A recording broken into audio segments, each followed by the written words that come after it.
สิ่งอำนวยความสะดวกและการออกแบบเพื่อทุกคนส่งเสริมและสนับสนุนการพัฒนาคุณภาพชีวิตคนพิการอย่างยั่งยืนได้มีการนำเสนอผลงานวิชาการและนวัตกรรมเพื่อใช้ประโยชน์ในการพัฒนาคุณภาพชีวิตคนพิการซึ่งผลงานและงานนวัตกรรมเหล่านี้ถือเป็นการจุดประกายความคิดนำไปต่อยอดสู่การพัฒนางานด้านคนพิการของประเทศไทย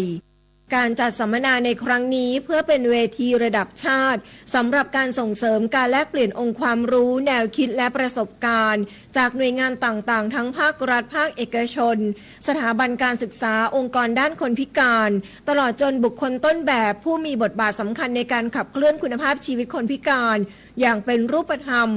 ซึ่งกิจกรรมเหล่านี้สะท้อนให้เห็นถึงความร่วมมือแบบองค์รวมที่ส่งผลให้คนพิการสามารถดำรงชีวิตได้อย่างมีศักดิ์ศรีและพึ่งพาตนเองได้พิมลการเดชาชัยทีมข่าวสวท.เชียงใหม่รายงานการปฏิบัติราชการนั้นไม่ว่าจะเป็นงานส่วนใดในตำแหน่งหน้าที่ใดก็ล้วนมีผลต่อชาติบ้านเมืองและประชาชนทั้งสิ้นข้าราชการทุกฝ่ายทุกระดับไม่ว่าจะทำการใดจึงต้องคิดให้ดีให้รอบด้านโดยคำนึงถึงผลที่จะเกิดขึ้นทั้งในระยะสั้นระยะยาวเสียก่อนแล้วปฏิบัติงานทุกอย่างให้ถูกต้องเหมาะสมด้วยสติปัญญาความสามารถและใจที่สุจริตเป็นธรรมพระบรมราโชวาทพระบาทสมเด็จพระเจ้าอยู่หัวเนื่องในวันข้าราชการพลเรือน1 เมษายน 2568ชีวิตมนุษย์มีสุขมีทุกข์ดีใจเสียใจผ่านอุปสรรคและปัญหามากมายในแต่ละวันสงบนิ่งแล้วย้อนมองตัวเองวันนี้วันพระน้อมนำธรรมะสู่ชีวิตเตือนสติคนไทยทั้งชาติสถานีวิทยุกระจายเสียงแห่งประเทศไทย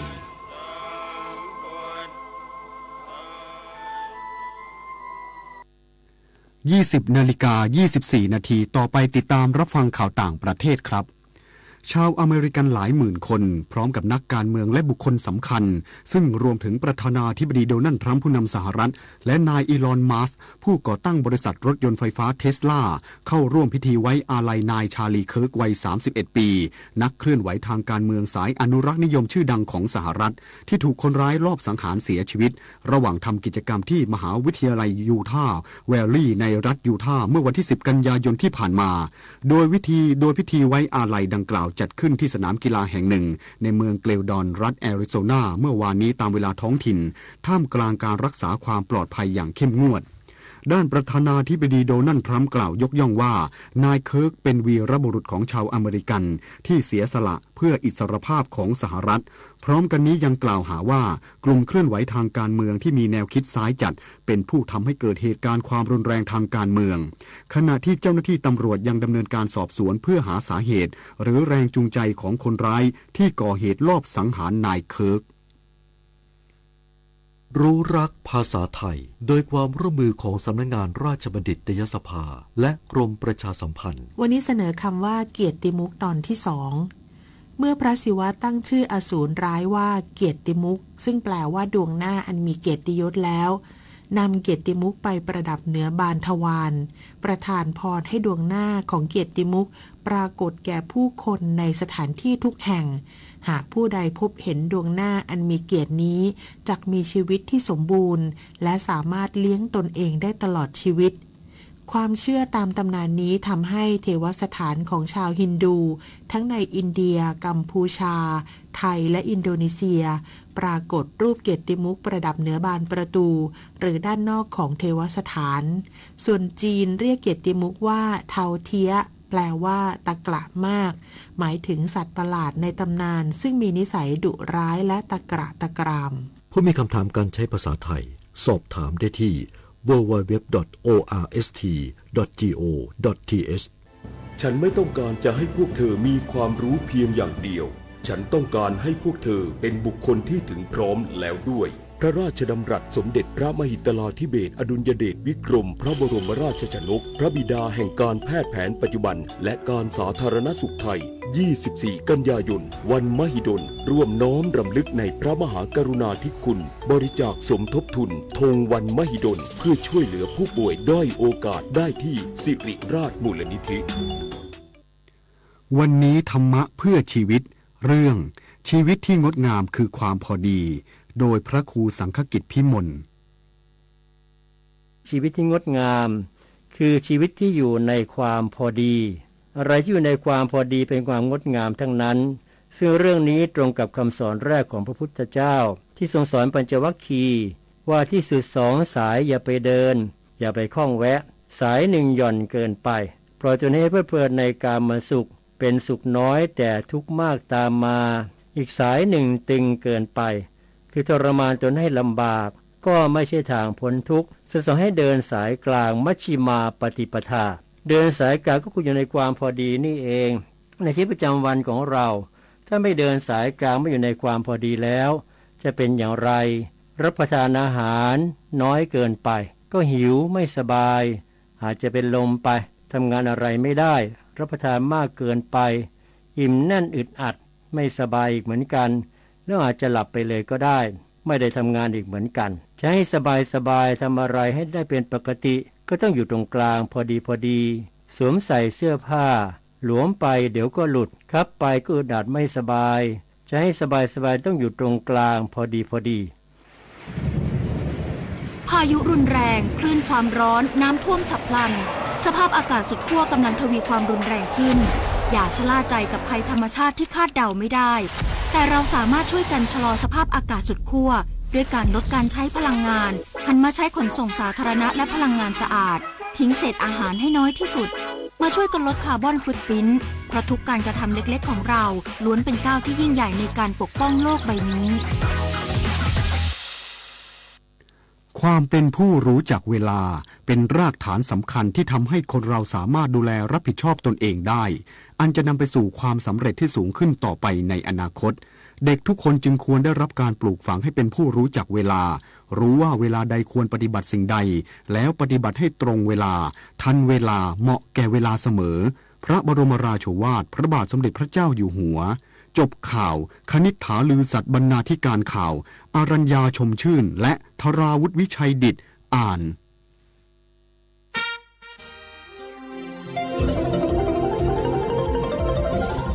วิทยุแห่งประเทศไทย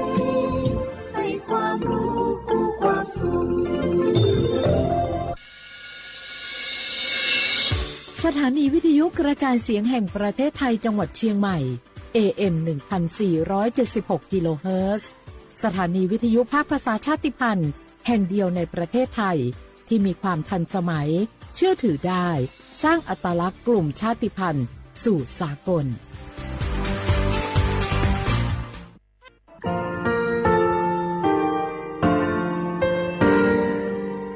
งาคือมีติปิเพกาวิเชแล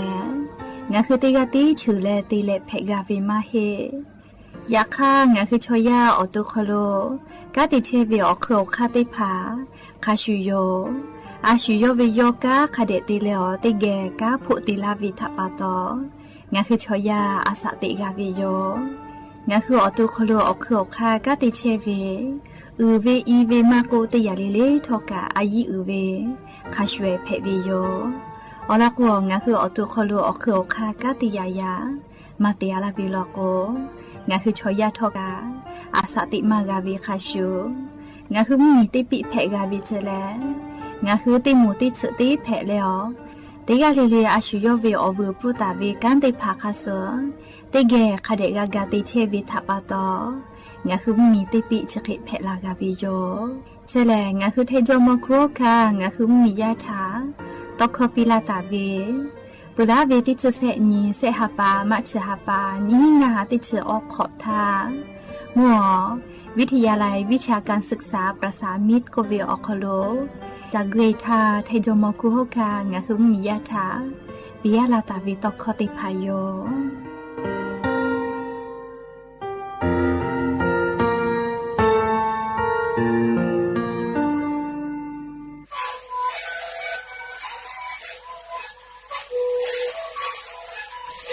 คือมันคือยาแก้เชื้อเวออกเข้าชีวิตแล้วหูเข้าตะเกียบออกทีตลอดที่ไหนเอ็มนาบา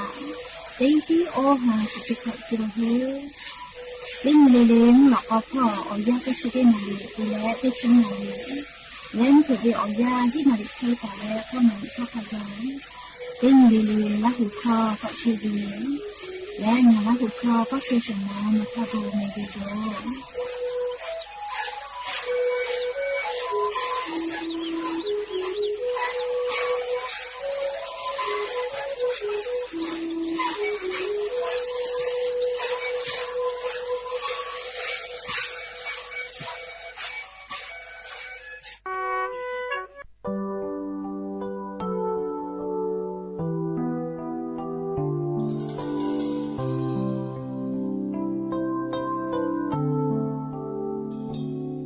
只为对薄这哈个嘞，个的一个你嘛是，你只对我的哈个嘞，你嘛是，呀你口子嘛开嘞，no te ta la ve na，我哈为啊受了，你只为对我这哈个。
กันนักเปิดตาวิลิคอชเดปแล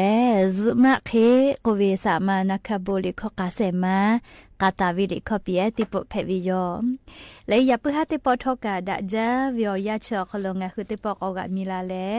ชปาอุปลุเชตาวิงะคือราหุยาเกอไรกาอบดะจาคโลติเกอคอกะกอกาดะกิเชวิทัปตออลอเปติกาเลเลทะตะอุยอยาวิอคโล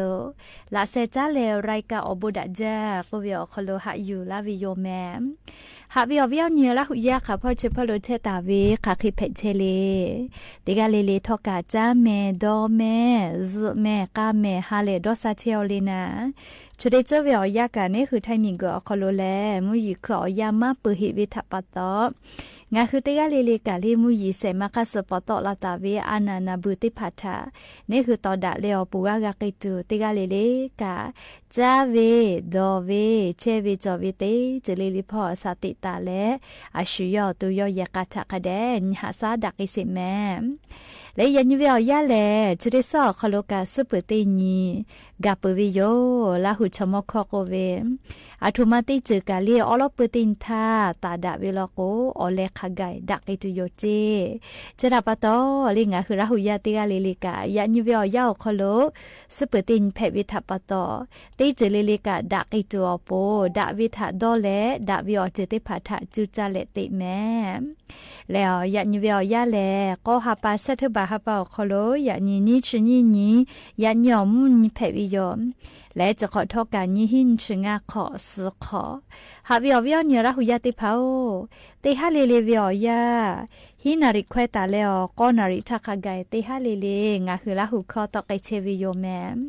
วิทยุเรดิโอพอ AM ติฮิโอหาสติกะกิโลเฮิรตซ์ติไลพองาคือละหุคอตอไกเชอ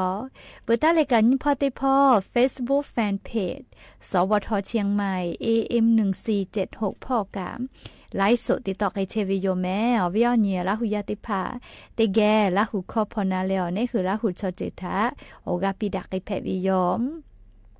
และอย่าเพิ่งหาวิอยาคโลทอกะยูเวลาตาวิซาตาลอติผาไลลอยูเวลาตาวิโยแม่อวิอเนียละหุยาติผาอคือปุตาเลอเลมือทักไกติเกเชอเลโอกาปิดักไกเพวิโยแม่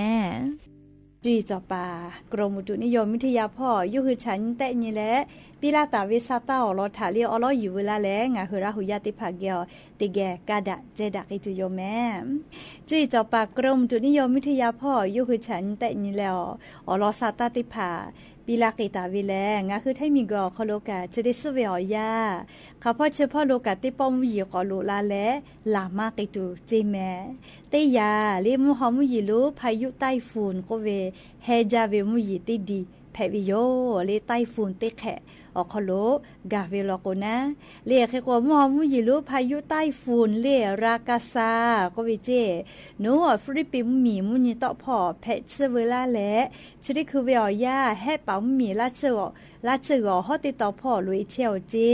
เคเตอเลนิชงันตาเลนชขอนี้ก็ฮาปาเซเทบาฮาปาเวอยาคโลมุฮอมุยิลุชดิดีแล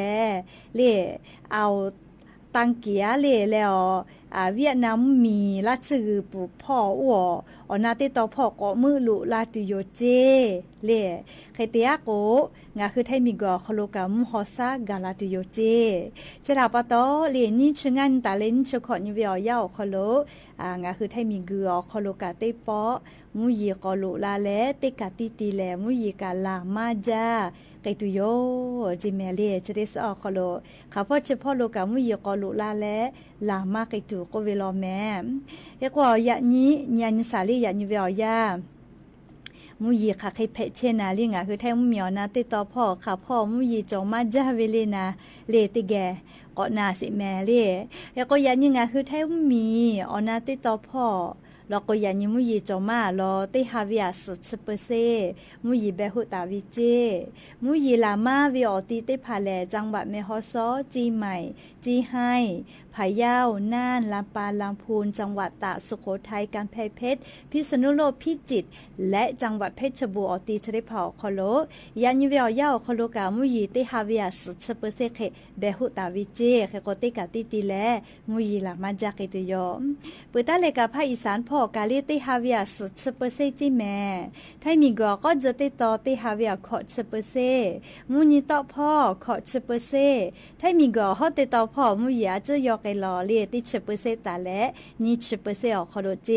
และกุติพ่อขอเปเซเคเ ตะกะตาวิจิแม่หาวิอวิอเนี่ยละหุยาติเผาจะขอวิอยาชอเลมุยีลามาจากตุเวเฉลลีชดิหาปาก็หาปาปุละพอเตเลติชาปาคอโลจิแม่เอกงาคือไทมิงกอคอโลเนกอตีกาคือคาพอลอกาปุเป้าอีกาลอลูเลปุเป้าเชวิชอติผาลอกซาตาพอหาอยู่และคาเดกูเฮกูฟาตะกุวิโยอลอกงาคือไทมิงกอคอโลเลชดิซอคอโลยันตาเลอนี่ชสุนคาไกเลมุยีจอวิโยเลชกายันวิอยาคอโลจีจอปากรมอุตุนิยมวิทยาพ่อโยคือฉันแต่นี่แล้วอลอซาตาปิลาเกตาวิโยยกชกานิเวทยาทาเล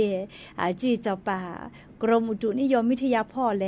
มุฮอมุยิลูเลลาเฮเวเซแคเปตาวิโย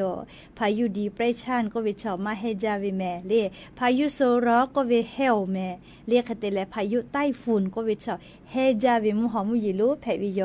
จะรับปะตองาคือไทมิงเกอเลเทียมาฮึลาโกกาเลพายุไต้ฝุ่นรากาซาเลเทียมาฮึลากาอาจจะแลฮึลาตุโยเจมุฮอมุยิลูพายุไต้ฝุ่นชนิดดีทับปะตองาคือไทมิงเกอคโลกาไลพอติปอมุยเกาะละมาจากอิตุโกวิโลแมลิชกา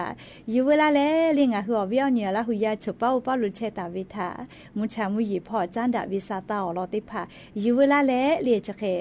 ชลากาลาวิโยแมฮาเวียวเนี่ยละหุยาติพาจะติลอกะเกาะหน้าแม่เลยสาตากะไล่ลอยอยู่เวลาตาวิโยแม่ยานิกาเรียกแค่ว่าก็จะเลยติลอติเกะเกาะหน้ากิจเวโครงการคนละครึ่งเลยมาโมโมวิอยาอคโลเรียกปันโยจิแม่เรียกเกาะละตุโยเจติกาติกต่อเวโครงการเลยเฮก็งาคือระบบภาษีอคโลเชอเวชอติพาลโกขอเชออชเวอคโลกาเยกตุโยเจขอเชออชก็เวแม่ไขเวเลก็เลยอาจุยารัฐบาลเลยขอเชเปอร์เซตอลาวิเจแค่คนนี้คือมียาชออชเปอร์เซขยาตอวินะแค่ว่าภาษีระบบอคโลเมจอตาเวติผ่าลอกนะเลยขอเชออชเวอคโลโครงการคนละครึ่งก็เวอคโลกาเยกตุโยเจแค่แต่แล้วมียาติผ่าบาสวัสดิการแห่งรัฐอคโลเชตาเวมาโกและเลี่ยมียาติผ่าระบบภาษีอคโลมาเชตาวิติผ่าลอกติกาติกุงัดเจต่อไปเดี๋ยวก็ติหาวิอคโลเลี่ยมียากะงัดเปอร์เซต่อและเลี้ยวเป้ากะงัดเปอร์เซอาจจะยารัฐบาลเป้ากะงัดเปอร์เซเลี่ยก็โครงการเชติผ่าและเลี่ยมาโมโมวิอยาชอคโลลุลาและเลี่ยก็ตากิตุโยเจงะหุมมีอคโลฟูกาจากาดอวิพ่อจอกกาตุอโปอลโกเลี่ยฟูมาจออาลาวิลกงาหุมมียาอคโลกาจากาดอวิพ่อกาถอยเวก็มากาใกล้เวนะเลยถอยเวเลยไกมากาเวใครไกลเลยก็เลยผู้จอปาลอกเวเลยผู้มาเยนะเลยอยากให้ผู้มาจอปาลอกเวผู้เยกาเยตุมาจอเลยแค่ก็มอหอไปมอหอมากาเลยมอหอมากาละกวยติตอกกอติผากาเชมาเกาเลยแค่ก็จอลฮึดะปุยเวแม่เลยฉดาปตองะหึมมีอคโลกาจากาดอเวจะได้ผ่าเลยติลานอลาเลอุสพอผู้ยีรากไอตัวโปนะเลจะได้คือวิอยาโครงการคนละครึ่งก็เวจะได้ผ่าอาจจะอย่ารัฐบาลกาตาเตียละโกโครงการเชวิเลตากไอตุโยจิเมลีมาโมโมวิอยาเฉาคโดเตไอตุโยเจนายกรัฐมนตรีเลนายอนุทินชันวิรกุลโยฮึกะเลจะได้คือวิอยาคโลครมก็น่าเลียรัฐมนตรีติผาปิทอแปะปือวิโยเลขเตและมีจอมคัวคารัฐมนตรีติผาอายาจะปีแลกาติไกตุเวติผากาปิโอวิโยเลตีใหญ่ตีเลือเลชดิคือวิอยารัฐสภาคโลยูกาติไกตุวิอลอกาทุมาก็แลเลียจุยารัฐบาลชดิชุเลนายกรัฐมนตรีนายอนุทินชันวิรกุลก็เวนายกเศรษฐญกติกากะจาเลกาตติไกตุโยจิแม่เลเฮก็นิเวติยาธาประธานเลรัฐสภาคโลโกเวนะฮาปัสเตนีเลติชาปาวิอยาคโลเลไขเก่าคอกาลาตุโยเจเลรัฐสภาคโลรัฐบาลลิยูกาติไกตุวิอลอทุจเวนะเลชติภาคาตินตากาตุวิอลอซาตาติภา กาลาติโยเจเรียกกชกางาคือมีคโลแพกเชเวเรียเจ้ายักษ์สเวซาตาติพาอยู่เวลาแล้วเวียวเนี่ยละหุยาติพาทาอลอซาตาจะเคชิลากาลาวิโยแม่โครงการคนละครึ่งเชกาลงทะเบียนติโยเรียอยากค่าแอปเป๋าตังเยวิเจเรียงาคือละหุยาคอมเมนต์บุรุลาวิทัปตออาจจะทุลาสาเรียใครเตแล้วละหุชมติพายาซอกะโทรศัพท์ติลุลาเลอนาลาเวชมพูเล่ชมพูกาจาเชเวบาสวัสดิการแห่งรัฐอคอลุเชตาวิชมติพาแม่ฟุติกาวิติหบะเล่ติหบาวิติหบะกาวิชแม่เล่คาทากาตุเล่ก็เลยนาลาเวเล่เจเวเลเล่ปุระทาติสุเวียยาติชุสุนตาเลติชกอนิเวียยาคอโลเซฟุแปเลฟุบะติพากุลากิปุเจเอโกติกาเวียฮิหบะกาวิโยฮิหบะวิชกะกะลาเวเล่ก็เลปุระทาบาสวัสดิการแห่งรัฐอคอลุเชอวิชมออาสาขอชขอวิติมูเล่ติหบะวิติหปิลากุเลอันขอเป้าติหบะจันวริหบะเวียยาคอโลอาจุยารัฐบาลครมคโลมติเตเลจิชิตาวิโยยาคาทออุตินตาเลยันขะไกมากาเฮวินาเลชราปตอคาเปปอดะเลเลชริหปาโกหปาอคโลปีลาวิเจเลขกติกาเวียฮีฮาบะกาวิโยใครเตเลฟูเมบะคุจุคนนี่อยู่เวลาบะคนนี่อยู่เวลาก็เลยไล่กานันคอจอเวลาเรียกว่าบะคุจุคนบัตรประชาชนคนนี่อยู่เวมาเฮแม่เรียกเฉลนอเวบัตรประชาชนเรียนบัตรแม่ธนาคารบัญชีพร้อมเพลย์ขกะจากโอกาสเตคาโลกาจะอยู่เวเรียเตผ่าแล้วก็ชมมาฟูเกลเลเตปติหมายเลขบัญชีแล้วบัตรประชาชนบัตรแม่พร้อมเพย์จ้าเวลาก็เตปติชมมาอยู่ก็เตียคโลลุลาวิโยเรียกเตเลเตผ่าเลชมมาฟูเกลพร้อมเพย์มากะจ้าเวลาก็นอเลธนาคารบัญชีพอแล้วพร้อมเพย์จ้าเวเลี้ยวเวเตผ่าคโลกาจะเชนิวิโยเลชกาชมมาชกเกเตผ่าเชเตหาปาเลติกาเวียฮิฮาบะกาเวียลอกาเลงาฮืราหุยานาลุลาวิทัปตอติปอกอทูลาวิติจึเพวิโยปะจ้าเลปุลาวิติสอคโลนุฮุกาซาตากากาตุโยเฮงาคือจิมายอคโลปิชอยาอมูยาเนอมูสวาเลมอทอมูลุติกาตัวเลอะทอตะตัวเลกะชอเวก็เลคเตเลยาเมติกาละเซลาวอลาเซลีชอชิเวลียาเมียติชออกข่อยติหิลอกุมาเลขเตเลตาญูยาเนชะเดมัววอกะเพเวอคโลกะยูกะจิแม่เลติกามูอจังหวัดฉะเชิงเทราพ่อยูกะวิเจเลมูพ่อขมิ้นมีเป้าพอตัวติเชลอเจตาญูยูกะจิแม่ลียาเมียติชออกข่อยเวอะทออยู่เลยละเซชอชิปานาเลชะพะยูกะเจเลอเมกะไอท็อปเมเวโลเมเลยูกะเจแม่เลอมีจะพอขอตัวติเชลอเจตาญูยูกะเซวิโยหากะตุจอจาลียาเมียชะติกาติชอขอเวติกาเลปุโทละเซอะทอชอชิเลสิอยู่โรงพยาบาลสวนดอกคโลนี่ชื่อชั่วโมงเคเยเลยโยละเซอจะติผะก็อยู่จ้าปีวิเจเลอะโลเลอยู่จ้าเกาจิแม่เลอะโลชอยะชอเลจะดอนี่เลหากะตุจอจ้าก็แม่จ้าเลละเซชิโกเลชอยะชมาเบียละก็ติยาเกเวละนอเจเนอนี่คือนิมามาซาเลเฮก็ยาเมชติกาละเซชิเวเลคเตเลโมกะชืจ้าจิบเวโมชืจ้าลอเลญานี่ละเซชิโอเวกะก็อยู่จ้าเลอยู่จ้าเกาเจเลเคกะปุลาวิอปิคาเคเลตุโกมาเกโยโกกะเลละเซช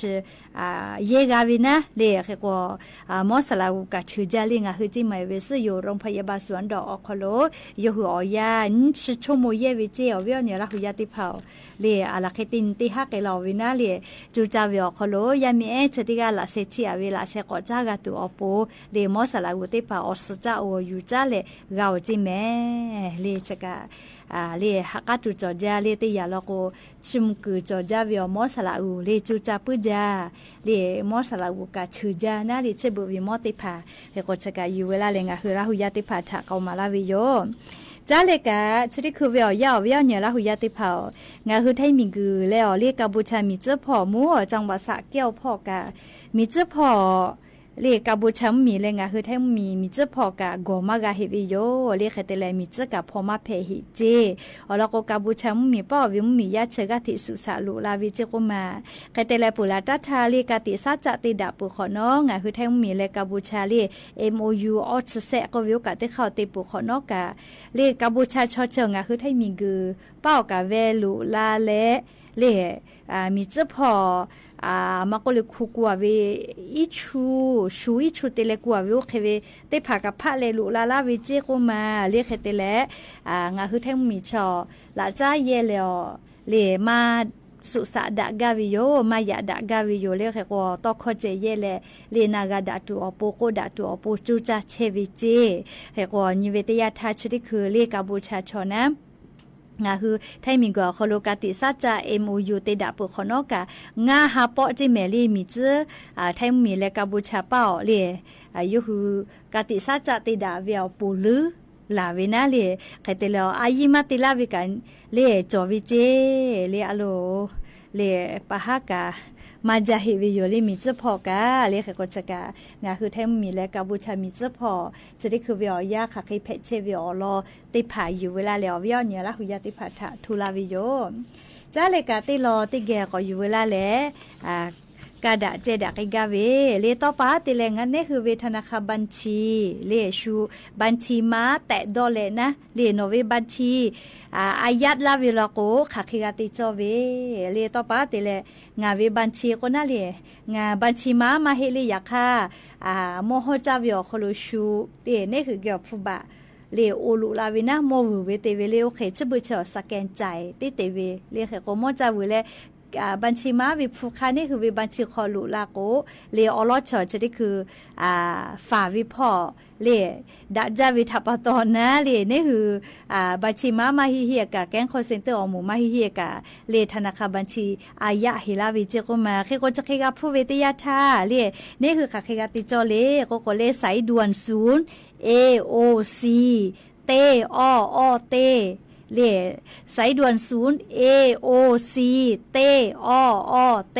เลใครแต่เลนเตปอกนี่เปียเจชเวียเตไกเจเตไกปุขอนอเลพนักงานสอบสวนก็เวตาอยู่เกี่ยวละถ้าก็อยู่ไกเจ้าเวบาประชาชนสมุดบัญชีเจใครแต่เลนเกลผู้ลุลาเวเลเคกว่าจะได้ผ่าชอนนาริออคโลตาอยู่ได้ผ่ากะชาปุลก็นี่คือเวบัญชีกอปดลอกลากาวิเจเลเคก็จะกะนะเลบัญชีมาฮิเฮียยาคาบัญชีมานี่คือโมโหจาเลนี่คือเกี่ยวฟุบาอุลุลาเลนี่คือเวธนาคารบัญชีเลอายะลาวิออคโลคาเคกาติจอเวเลตาลูปีแม่เลบัญชีอายะลาเวจะเคกาฟุกะ AOC เตอเตชะเตเกเลไม่กะแก๊งคอลเซ็นเตอร์นี่คือฮิเลฮิจาลาเลฟุกะอุปิเกเวลาคนชอนาริออคโลนี่คือจอละก็นะเตอเตก็เวนะบะเมชเวะคะแดต่อเลยหะทุกเกแม่เลอบุดาเลนชอนาริมาปุเกและฟุคาติผาธนาคารขอกาเฮเวลาโกเลAOC นะอยู่คือผู้ติผาธนาคารคลุมากาต่อยตัวอปูอายัดลากาวิเจเรียกก่อนนี่คืออบูดาแล้วก็นี่คือผู้ติผากะก็กะขอวินะเรียกก่อนจะกะและอย่าเพิ่งให้ติปออยู่เวลาตาเวอลอติผาจะใครไม่จะได้โยแม่ลูลาเลออกะพอนาเลออกะปีลาเชวิงะคือลาหุยาติกาเลเลกะอบูจาแม่ติกาเลเลแม่กาแม่เชซาจอซาฮาเลดอซาปีอบูจาเราแลจีว่าปูนอปูแลจีแม่ยันลาอยู่กะเคกะโนแลป่วยเจลามือจิโตบันบ่าวแม่จี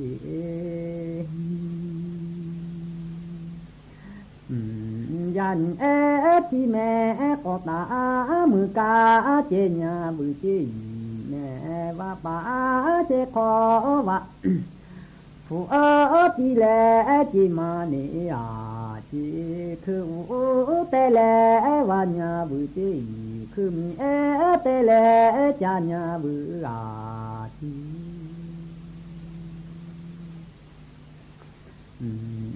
ยันฮาลิออนกะลาแม่จีมาจีโกกะลาแลจี ยันยันยันติปาโกผู้ทิดาอยู่แลชโมลิวอุโภคุทาเจปีทายุแม่อุโภลามุคุทาเจปีทาโยนิมามิโจขากะจิมาบุกะมโจขาเบียกะตุเวอติ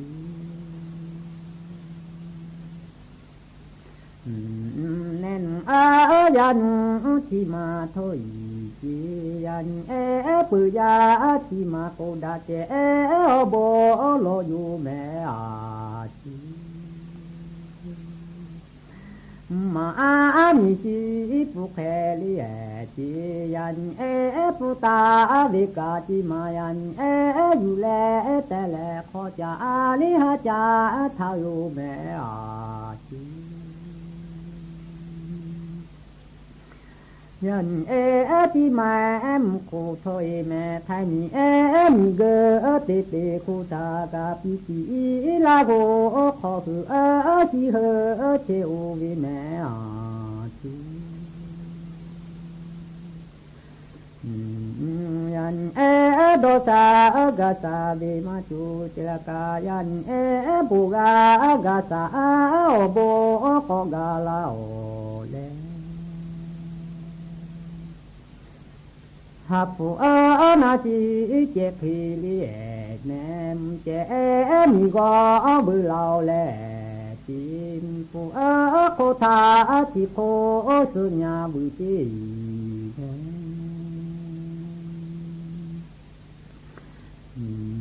ยันลาโกปิติโทจุมมาโจทอยกาจิแม่อนหาบุบลาวแม่ปานาจิปุเพลีเอจิเลโมเลขากะจวา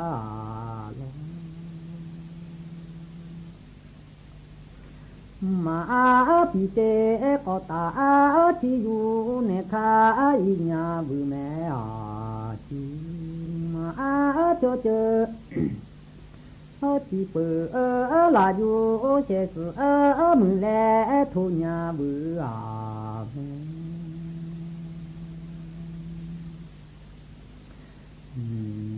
โดโนอาลิกาโนวิทาโอยันยาลาโกจิมึงขอติเปอิญาเวแม่มาติโคผูตุลาเกเลรุเบลาเลจิยันขอเปียคุตาโกขอสุโกเวลาเลแม่อาจิ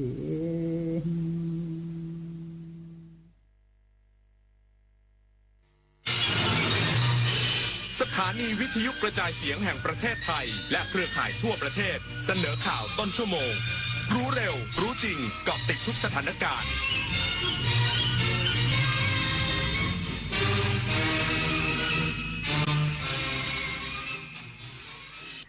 รับฟังข่าวต้นชั่วโมง 21 นาฬิกากับธราวุฒิวิชัยดิษฐ์ครับประชาชนเข้าร่วมงานเฉลิมพระเกียรติพระบาทสมเด็จพระปรเมนทรมหาอานันทมหิดลครบรอบ100 ปีวันพระราชสมภพต่อเนื่องเป็นวันที่3อีกสักครู่กลับมาติดตามรายละเอียดครับชาติศาสนาพระมหากษัตริย์คือรากฐานของความเป็นไทยร่วมกันสืบสานปกป้องและภาคภูมิใจในสถาบันหลักของชาติเพราะความมั่นคงของแผ่นดินเริ่มต้นจากหัวใจของเราทุกคนรักชาติรักษาศาสนาเทิดทูนสถาบันพระมหากษัตริย์รวมพลังความรักสร้างชาติให้ยั่งยืน เอาถอยไปหน่อยเห็นไม่ชัดอ่ะเห็นไหมคะถอยนิดนึงเห็นหรือยังคะอีกนิดนึงได้ไหมโหมองการไกลเชียวนะคะอายุที่มากขึ้นมาพร้อมกับปัญหาความเสื่อมของดวงตามายืดเวลาดวงตาสุขภาพดีด้วยการมันสังเกตอาการผิดปกติรับประทานอาหารที่มีประโยชน์สวมแว่นตากันแดดไม่อยู่กลางแจ้งและตรวจสุขภาพดวงตาเป็นประจำทุกปี ส่ใจดูแลรักษาดวงตาเพื่อมองดูโลกอันสดใสไปอีกนานเมื่อเราก้าวทันเราต้องรักษาพัฒนาและส่งเสริมผลประโยชน์เพื่อความก้าวหน้าสู่ยุทธศาสตร์ที่สำคัญเราพร้อมผลักดันกิจกรรมเชิงรุกที่สร้างสรรค์ในทุกมิติรวมทั้งสร้างสรรค์ความเข้มแข็งในภูมิภาคที่มีอาเซียนเป็นศูนย์กลางเราสนับสนุนการส่งเสริมและเชื่อมโยงในเวทีเจรจาการค้าการลงทุนเรารักษาสันติภาพเสถียรภาพความมั่นคงและความมั่งคั่งประชาคมอาเซียนประชาชนเป็นศูนย์กลางเราไม่ทิ้งใครไว้ข้างหลังเรามาเชิญชวนทำกิจกรรม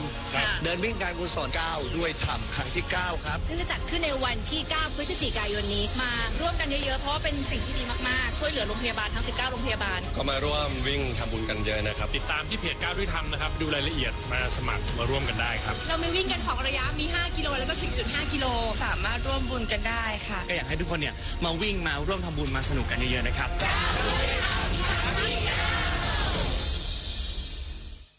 ประชาชนจำนวนมากเข้าร่วมงานเฉลิมพระเกียรติพระบาทสมเด็จพระปรเมนทรมหาอานันทมหิดลครบรอบ100ปีวันพระราชสมภพต่อเนื่องเป็นวันที่3บรรยากาศเป็นไปด้วยความคึกคักเข้าสู่วันที่3ของงานเฉลิมพระเกียรติพระบาทสมเด็จพระปรเมนทรมหาอานันทมหิดลพระอัฏฐรามาธิบดินทร์เนื่องในโอกาสวันคล้ายวันพระบรมราชสมภพครบรอบ100ปีภายใต้ชื่องานเฉลิมพระเกียรติพระบารมี100ปีพระอัฏฐรามาธิบดินทร์ราชาณวัดสุทัศน์เทพวรารามกรุงเทพมหานคร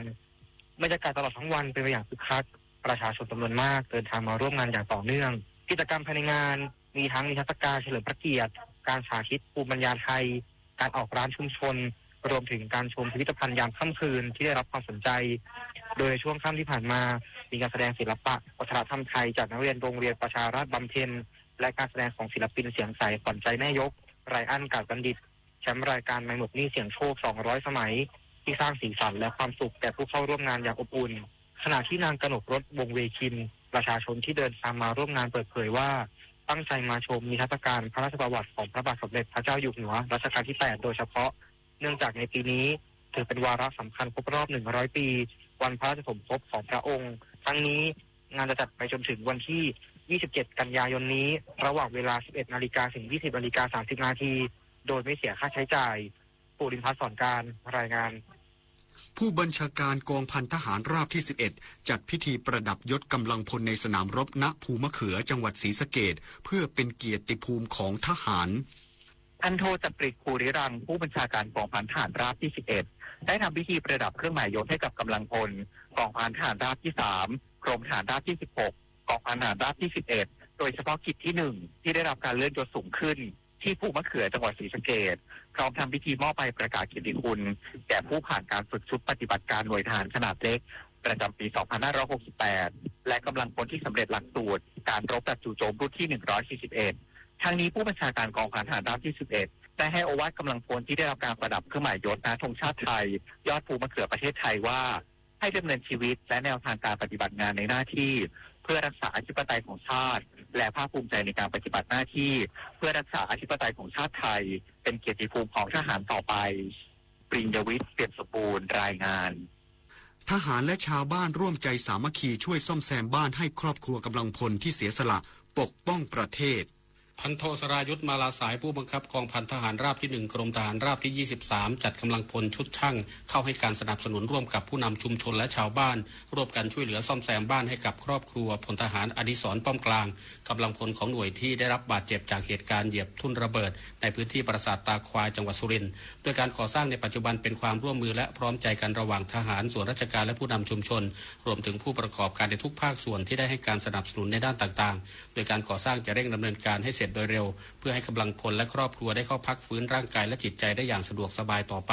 ถือเป็นการตอบแทนกำลังพลและครอบครัวที่ได้เสียสละปฏิบัติหน้าที่ปกป้องประเทศชาติจนทำให้ได้รับบาดเจ็บในครั้งนี้กฤษดาสุนทรสวทสุรินทร์รายงานจบข่าวธราวุฒิวิชัยดิษฐ์อ่านรับฟังข่าวครั้งต่อไปเวลา 22 นาฬิกาครับติดตามข่าวที่นำเสนอไปแล้วได้ที่ www.thainews.prd.go.th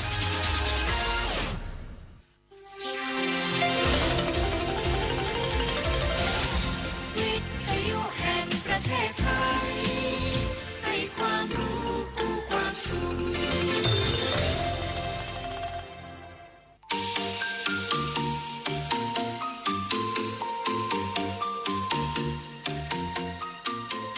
ครบครันด้วยสาระ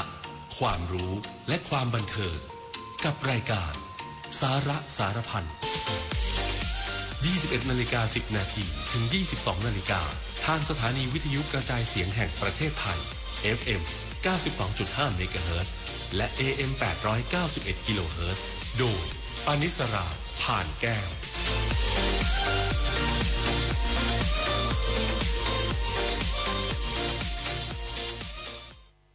ถ้าตลอดการมีจริงคอยมันเกิดวิทยุแห่งประเทศไทยให้ความรู้คู่ความสุข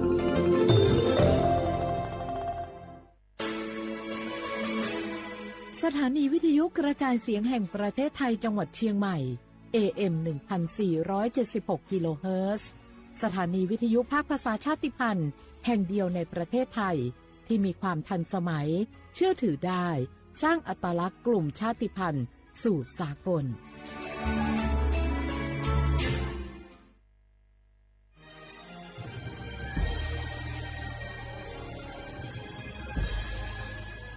เกิดเป็นคนไทยเติบโตบนผืนแผ่นดินไทยจงภูมิใจในความเป็นไทยชาติไทยเรานั้นนับเป็นชาติที่มีความเป็นมาเก่าแก่ยาวนานเรามีภาษาวัฒนธรรมและมีสิ่งต่างๆที่เป็นเอกลักษณ์ให้เราได้ภาคภูมิใจในความเป็นคนไทยเราควรเห็นคุณค่าและมีความรักชาติหวงแหนแผ่นดินอันเป็นมรดกของบรรพชนร่วมภาคภูมิใจในความเป็นไทย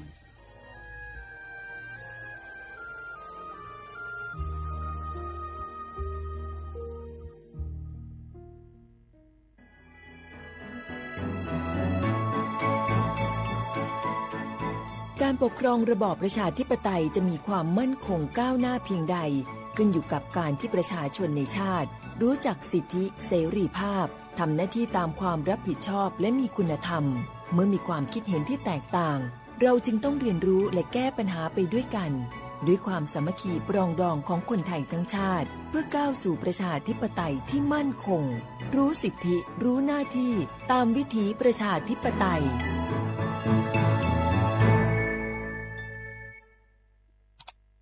อ้าวแชร์เข้าไ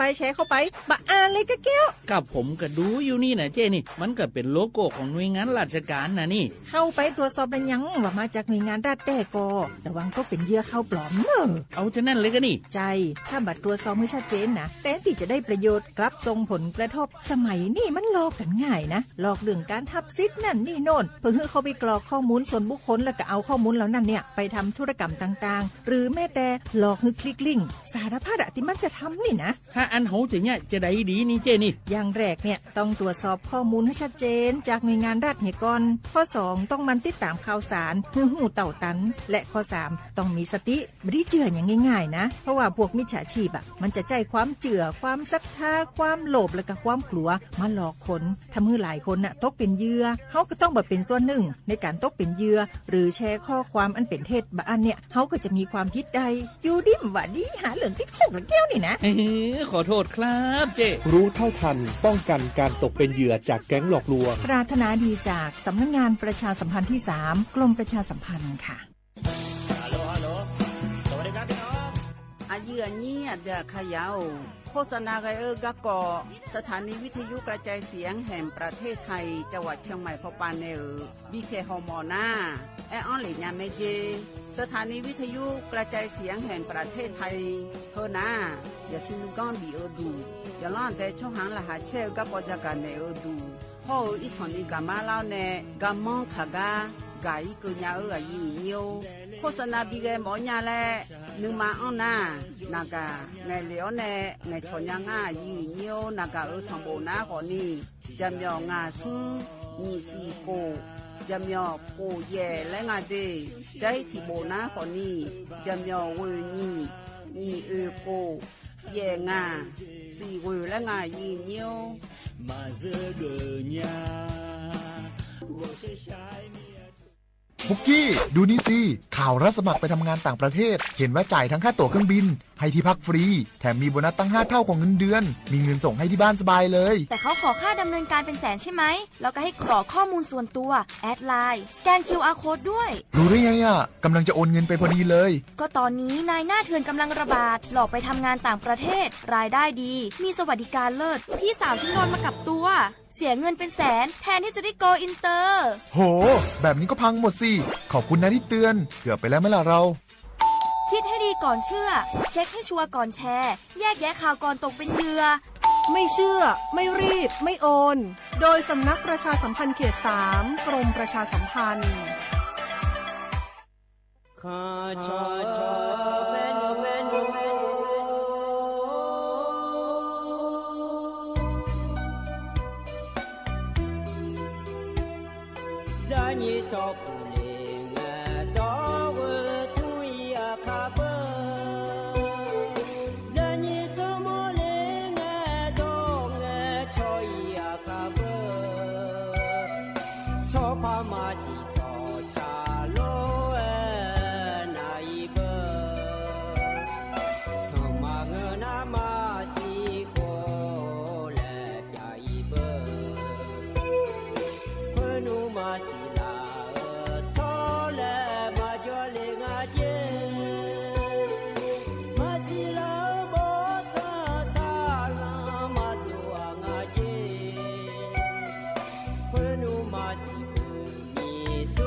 มีดาวโอยอมือกาโหงานิกาพี่ฮอนเนลาเนโนกเดสมามาบอจอเลงาเดโยเจเจมอนอกาเธอฮอราคาคาบอจอพังไงงากามาลอน้องเด็กะน้องกะแม่ล้อรอมาให้ชายาถ้ามือพอแน่ช้างแน่อย่ามองมาล้อถ้าจะโยชากาน้องแกอย่ามองแม่น้องชอบอย่ามองอย่าแง่ชอบรอมาให้กันยามุทาจาดาจีกาโนฮาโยกาลามองาเปินกาปิโอน้องดีแน่มาเลนางยอมอปิโอกาเฮนึกาอยู่เดอาญาที่กอโลเออาญาที่กอโลเอกาเอมาเลโซมาเนญาเมื่อมามีดาเมื่อมามีดาเมื่อท่าซาดามากาเลลาเมื่อท่าซาดาโลนาเมื่อท่าซาดาโลนาเมื่อมามีดากาโจมาอูจีที่มีจะเชื่อหลอนุ่มตุญางากาดีซีมีโจตาจอมางาดีมีเชื่อนอกเอาจีลอยมาแม่ แม่ชื่อมังเดอีบาทำขี้เล่เปิดมาน้องกาขี้เล่ก่อยมาแม่เลยยา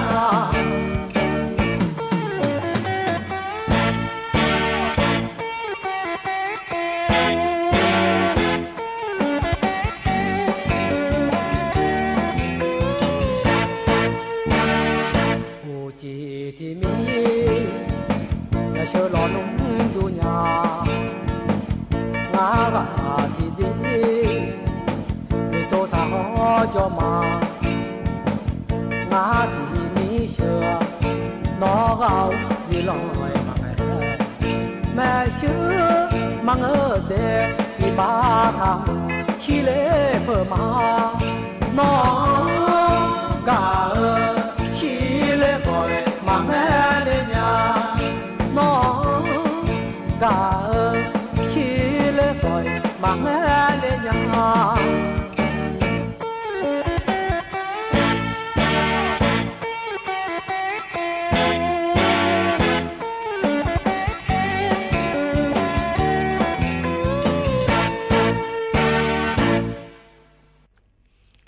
อุจิพออุดุธรรมะเดอเยนี้มีของยาหยกนาลุแนเยเนียว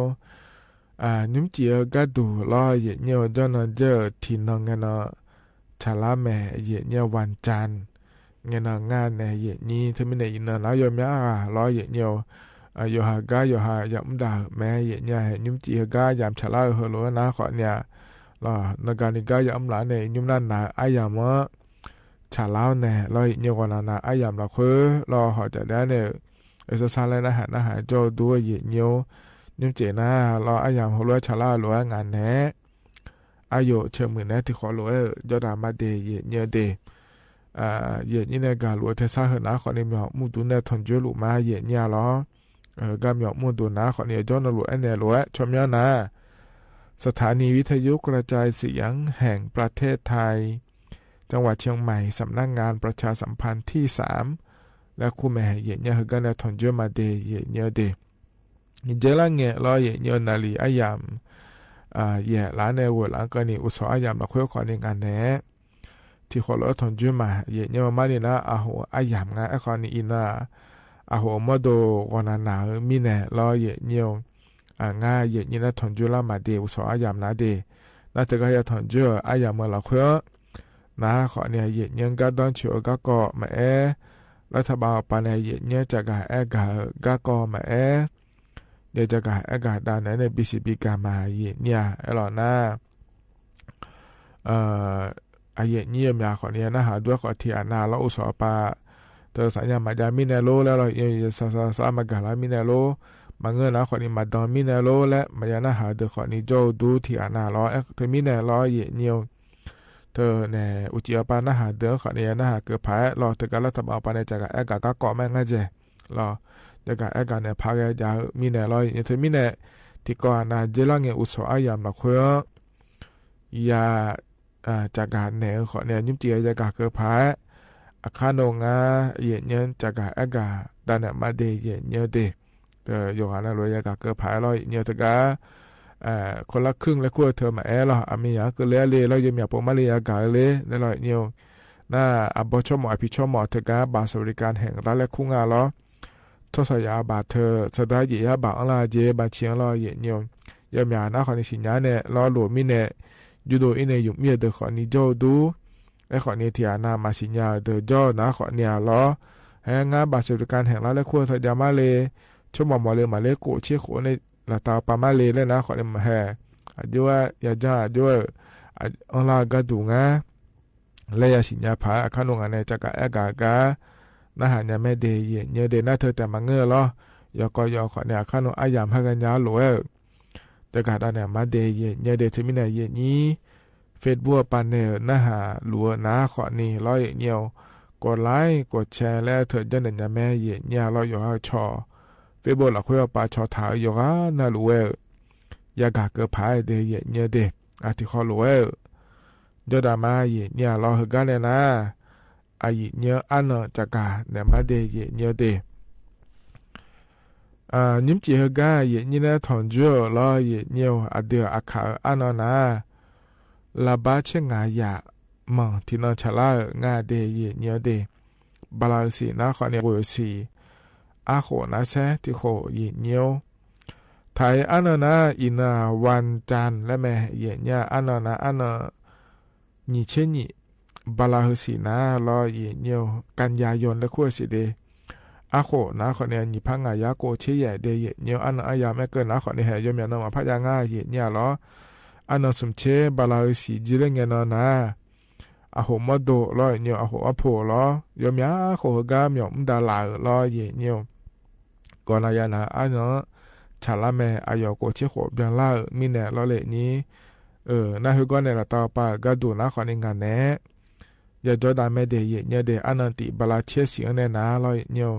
ถึงไม่ได้ยีนี้ขอเนี่ยเราอย่าจ้อนะลูกเราอาโหกัมวยานางาลามาเจ็บโยนี่เรายีเนียว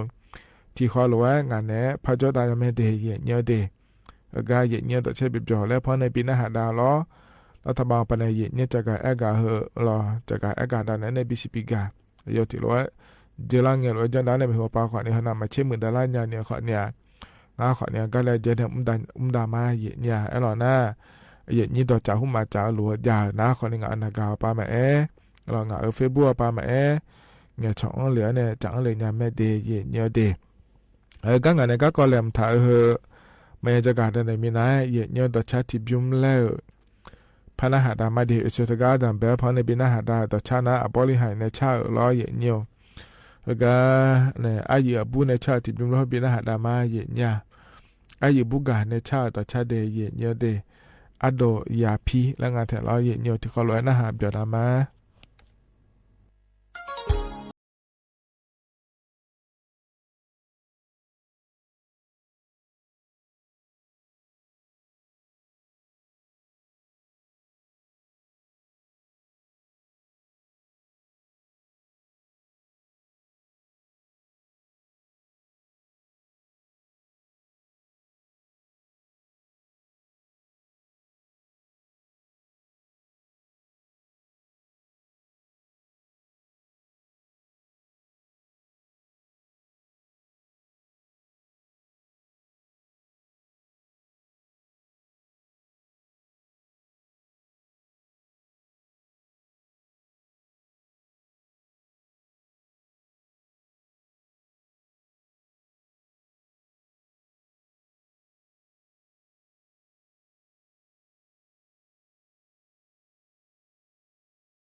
ถ้าการยุ่งพอในปีหน้าหาได้ต่อชาถ้าก็เธอยุ่งนะรอเนี่ยอายุบุกาเนี่ยชาต่อชางาเดยเนี่ยเดอโดยาพีละเนี่ยนะฮะเปียวตุจกานะรู้ว่าเดยเนี่ยถ้าก็จะนอปาลาเนี่ยนะฮะล่าอายุนี่จกานะรู้ว่าอุตุธรรมะเนี่ยเรามาเข้าไปในนะฮะมาเฟซบุ๊กไปในนะฮะมาเดอาจจะขอเราจะดราม่าเนี่ยถ้าก็เนี่ยนะเรางานเนี่ยก็ก่อแหลมถ่ายจากการได้มาเดียเนียวอินุมรอเยเนียวเดือดไทยมีเขารัฐบาลจะสื่อยาลาแม่เดียเนียวเดเธอในนายมนตรีก็ดูในขอเนี่ยนายอนุทินชาญวีรกุลและงานในนี้ฮอในคณะรัฐมนตรีสุมเชโกะครับเนี่ยพัดจ้องอาเซียเนี่ยเดือดไทยมีเขาอยู่ช่วยเกิดฐานเนี่ยล้อเดือดไทยมีคือของเรามาล้านยาเนี่ยก็ดูล้ออุจจาระตัวประปาเหมือนดาล้านยาเนี่ยก็ดูกายเมื่อเยเนี่ยมีในหัวเราในชมโดเลจีแม่เดือดสัมพันธ์เนี่ยเราชมบีคาเลียเนี่ยก็บีดาแม่เดยเนียวเดเธอมีเนี่ยเราเนียวเยอะแม่เจยาแม่เธอก็เราทำเอาไปในแหล่งฐานเนี่ยเราดาเลยก็เราน่าเนียวแม่กันเนี่ยสิญญาล้วนเราเนียวเธอก็รัฐบาลก็นะเดี๋ยวนี้มติขอให้เกิดแม่เนี่ยบลาชิมว่าก็มาเนี่ยเราบลาชิมจะเนี่ยก็เบียนะขอเนี่ยเดี๋ยวจะนรูนาเจียเนี่ยเรารัฐบาลมาช่วยยุบสภาแล้วก็เธอเนี่ยเธออยู่กับนรูนาเจียเนี่ยเลือกตั้งเธอเป็นเจ้าพ่ออายัมบิกไลเดแล้วตัวถ่ายยาถ่ายอยู่ดอล้ออย่างเงี้ยเพิ่งยามก็แล้วน่ะอายุงานแล้วที่พ่อกันแล้วคนอินุมอายุเนี่ยถ่ายล้วนดอตกับพักประชาชนในขั้วปนเนี่ยเงี้ยชอถ่ายล้วนคนรุ่นจันดามาเจรออย่างเงี้ยเธอมีเนี่ยบลาสีอายามเฮียหล่อคุยรออายุจันเนี่ยเดือดถ่ายมีของเขาคือล้ำมาล่าเนี่ยรอจะขอต่อปมือตาล่าเนี่ยได้เนี่ยผ่านงานแล้วเลยเจเนี่ยกาดามาเดแล้วตัวก็แถลอยเยี่ยมแต่เดือนนี้ผมติดนาเดที่ไม่ได้ยุ่งแหกก็ใจที่ผมล้อรัฐบาลไปในลำธารเนี่ยดามาเดและเธอนะขอเนี่ยโครงการคนละครึ่งเยอะๆเนี่ยโอ้บ่าเดือนนี้ผมติดล้อในประยุทธ์จันทร์โอชาแล้วคุณแม่รอเนี่ยจ้องถ่ายโครงการงานเถอะก็นะจ้องถ่ายเนี่ยดื้อมือแม่เยี่ยมมีขอเนี่ยโครงการหัวเนี่ยเยี่ยมเจแล้วมีเยอะๆเลยเยอะๆโลแล้วลอยเนี่ยโครงการก็มันที่พอพยุมขอไล่เจบาลาสิที่เสียละคนในเจนรู้จังอาจีเนี่ยบียุ่มยาเจงาเดแล้วตัวก็แม่เทียเนี่ยเดือนในทั้งหมดเดียวก็ดูน่าล้อเยี่ยมไอ้ขอเนี่ยเจริญเงินน่าล้อเจริญเงินน่ารัฐบาลปังอาเชบะอยู่เจมาเจงเราที่ยาบังรัฐบาลอาเชบะโดนเนี่ยไอ้ยี่นี้อาเชบะแล้วพอบีโดเนี่ยมีบีเยอะๆเดแล้วตัวก็งานเนี่ยเฮ้อเจริญเงินปูล้ออย่างเงี้ยไอ้ขอนี่เฮ้อก็เฮ้อปูนะทั่วโลกเดี๋ยวกันเนี่ยจิจิพังงาเดียเนี่ยเดอาจิจิอายุพังก็ดูงาเลยแล้วนะขอเนี่ยให้โฮโลกเอเจเนี่ย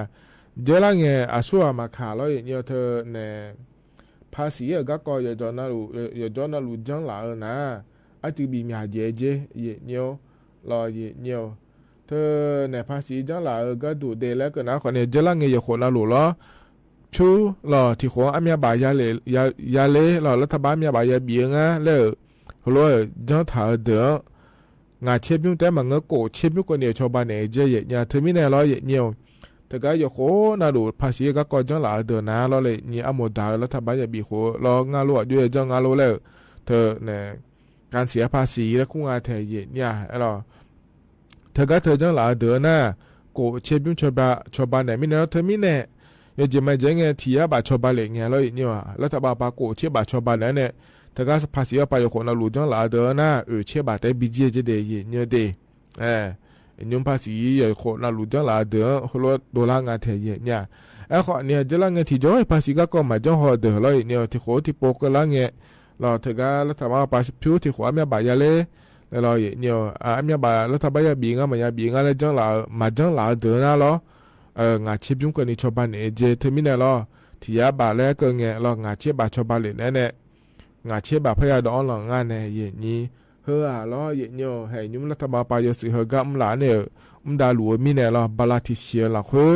เดี๋ยวเจน่าลูเลยมุดันจีเนี่ยอย่างเนี่ยพอเนี่ยชมบิดองเลยเนี่ยเจงาเดบิจุมเนี่ยเจงาเดเลทเทอร์เกิดไม่เดอย่างเนี่ยรัฐบาลไปก็ดูไปส่งกันเกิดแล้วยอมมาดูเกิดไม่เดือนนี้ทำมุตีอะไรเนี่ยบาลาอุชิแต่ใจมีเนี่ยเฮออุชิยามเราคุยจะเนี่ยเดือนไทยมีของเฮอจะขอดอไปเจน่าลูเขาป้ามือดาราเนี่ยยาผังงาเลยเขาไม่เลยเจเนี่ยดาลูมาเดแล้วธุรกิจงาเดเนี่ยเดเธอมีเนี่ยรอเนี่ยเฮอหน้าขอเนี่ยรัฐบาลจะสื่อใจที่ก่อยมาแล้วเนี่ยด่าก็ดูเดเนี่ย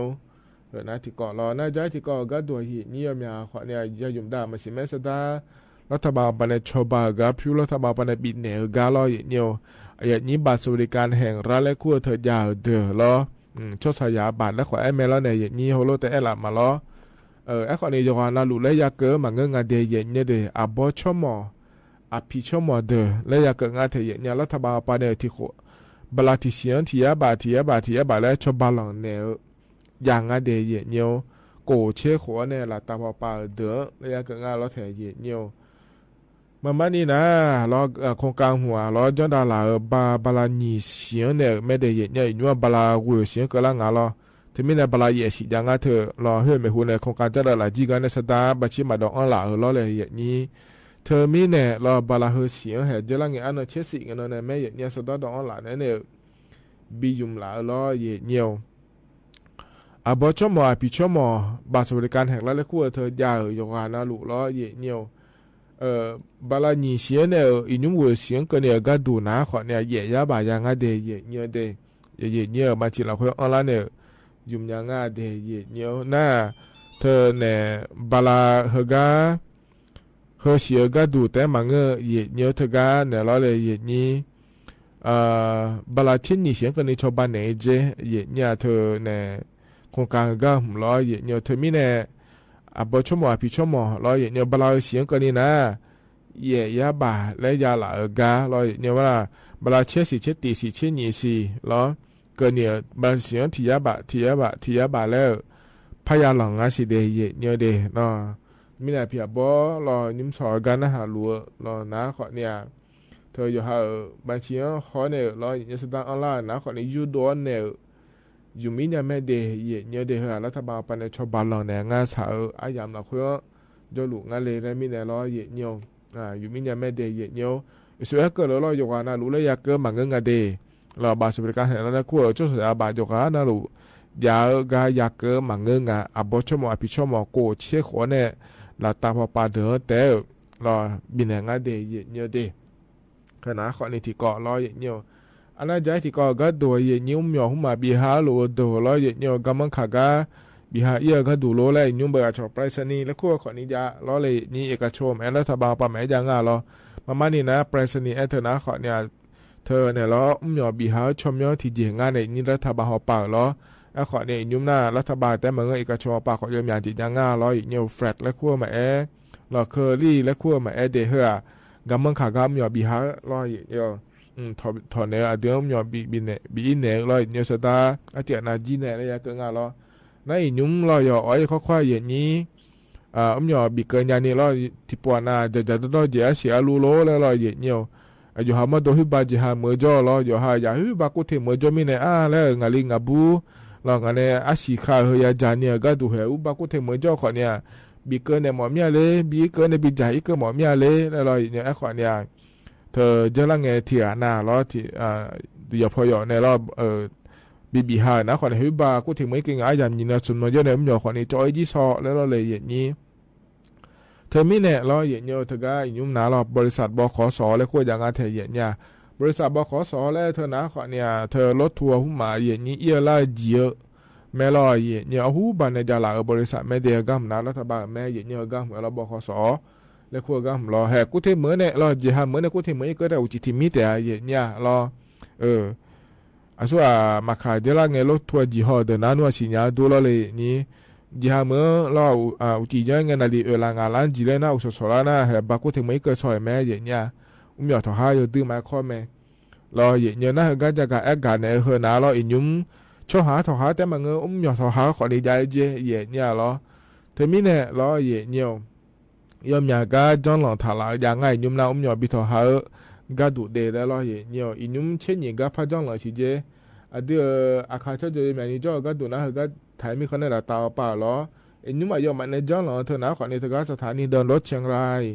สถานีเดินรถแม่สายแล้วก็ว่าแต่แม่ซ้าเหมือนในเจหาเหมือนเราคุยว่ารถทัวร์เธอก็หนาดัวล้อเย็นเนี่ยเย็นยุ่มหยอเธอก็บิดถ่ายเล่นในบิดทหารยาไม่เดแล้วตัวก็งาแทเย็นเนี่ยเดเธอมีเนี่ยล้อเย็นเนี่ยเฮนะขอในเย็นยิ้มหยอเธอบิดทหารหมอเนี่ยอยู่หายางอยู่หายพยามาอยู่หาสิญญาช่อหาเย็นเนี่ยแม่กำลังขาก้าวรถบิดเกอหมอนะเธอก็บอกขอสอนและขั้วปานในขอในบิดทหารยาไม่เดบิดเกยาไม่เดแล้วล้อยอมอยากก็จ้องหลังหลายอย่างง่ายยุ่มหนาเดแล้วเย็นเนี่ยจะกายอากาศด้านไหนในบิสิบิกาเลยเดเย็นเนี่ยเดเฮกาหนาวในต่อชาติบิมแล้วพนักหาดามาเดเย็นเนี่ยเดอันยุ่มเฮกาพอในบินหาดาต่อชาเฮกาเฮบิมนาลอเย็นเนี่ยเธอฮอลเลนยาและชาต่อช่างอเดียเดียขาลาบุมิขอนจ่อในชาต่อชาเมเดเย็นเนี่ยเฮบิมที่ขอลอยนะหาบยอดามาเย็นเนี่ย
Lo miano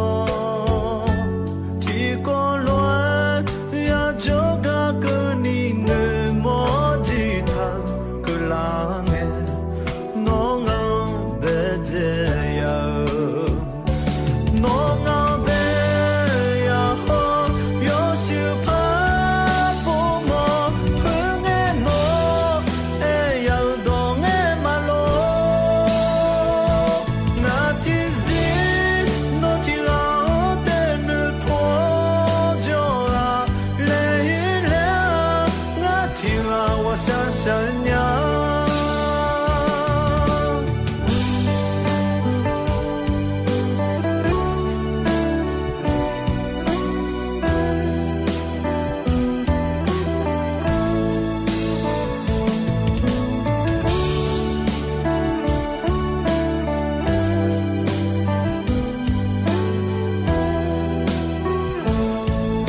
เธอนาขอนี่ต่อชา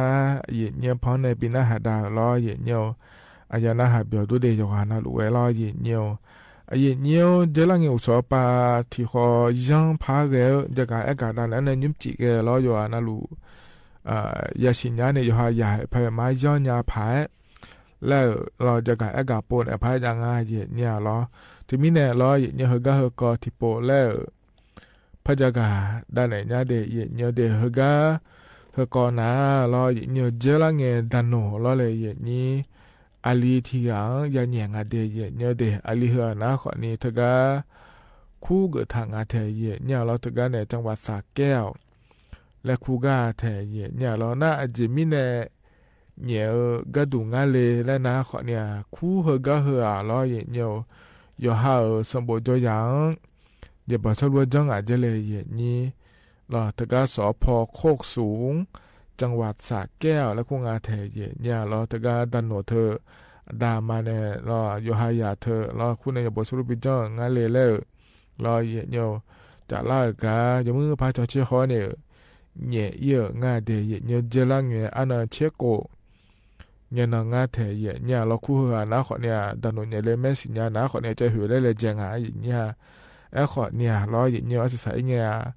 ดันโนเนี่ยบินเนี่ยงาเดเย็นเนี่ยเดน่าเราเลยเย็นนี้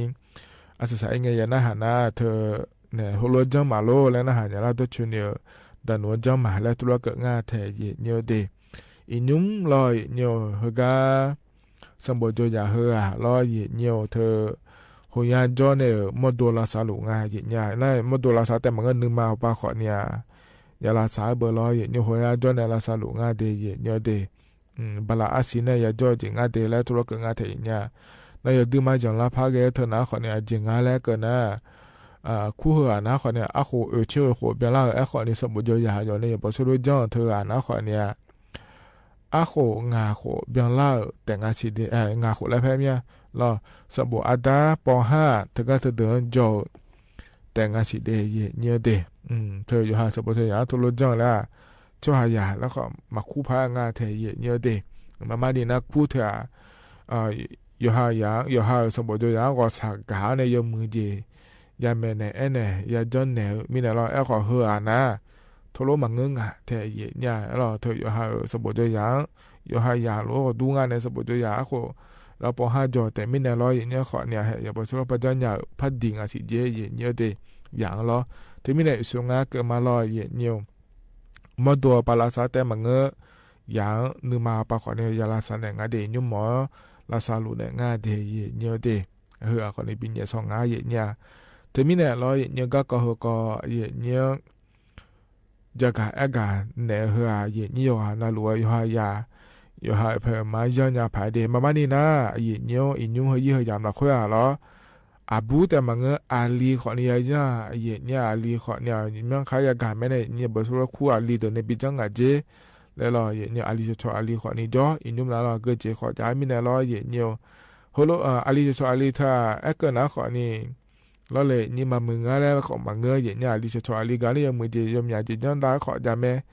ขอเนี่ยรอเนี่ยอาลีตัวขอเนี่ยจังกะเดแล้วเกิดหมอทุ่มเลยเย็นเนี่ยรอเธอมีเนี่ยอยู่หายามอายามอยู่เมียบินเนี่ยเดยเนี่ยเดนะที่อานาผมจะขอโทษปาแต่ละเจมิเนี่ยอย่าสมบูรณ์เนี่ยอีกข้องเลยเนี่ยอยู่ค่าเรื่องเนี่ยคือขอเนี่ยดามาเนี่ยขอเนี่ยมายังเงี้ยชอมายังถอนเจอรอเนี่ยอยู่หายามไม่อยู่เมียบินเนี่ยอยู่หายชอเนี่ยชอเลยอยู่หายาคนหัวเลยชอเจเนี่ยเกิดเจก็กอดยาขอเนี่ย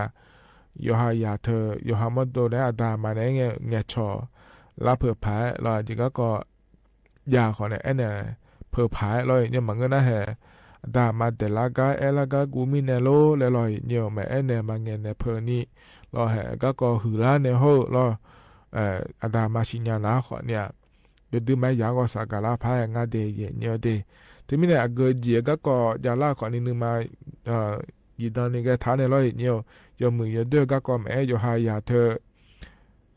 เนี่ยชอกาเนี่ยละกายมือพานะหาในมือภาษาซ้อนเนี่ยรอเนี่ยชอคนเนี่ยชอบบ้านเนี่ยเดยเนี่ยเดมีเนี่ยก็ดูนะเรายุ่งโปแต่มังเงอมีข้าวรู้ยากาแม่เนี่ยเราคู่แต่มังเงอรอ有几着唔จะขอ到这ขอนี่เงยังอยู่บ่ชุรู้จังขอเนี่ยจะจอรู้ไม่ค่อยอยากไม่ดีซึ่งมีเนี่ยอยู่หายามารอยังมือพาเฮาหรือดานเนี่ยชาวบ้านเนี่ยญาพาอายามอยู่ครับบินให้เราเดเนี่ยเดเฮนะขอนี่ให้เราอย่างนี้อยู่หายามรออยู่หายพามาย้อนญาพาเดแล้วจะกะอากาศดานเนี่ยในปี10ปีกาเลยเดเนี่ยเฮกันหนาวเนี่ยรอเนี่ยต่อชัดทิบยุมแล้วพนาหาดามาเดเนี่ยเดเฮกาพอในปีนาหาดาเฮนะคนเนี่ยนือมาละโอพอในละและชาติจังอายุมีการในชาติไม่เดที่ขอร้อยนะหาเบียดามาเนี่ย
อัธนา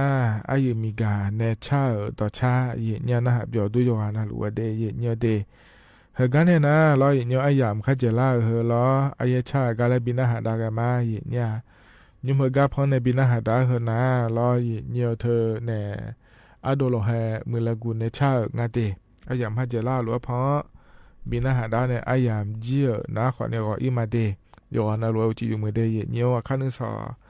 ราคาแช่ตานิโทลาในงานแน่อายอเชมือแน่นาลีเยล้านในกูหลังเกินนี้แล้วที่ขอร้อยพัฒนจุลมาเดว่าอีมาเดอุดุธรรมะ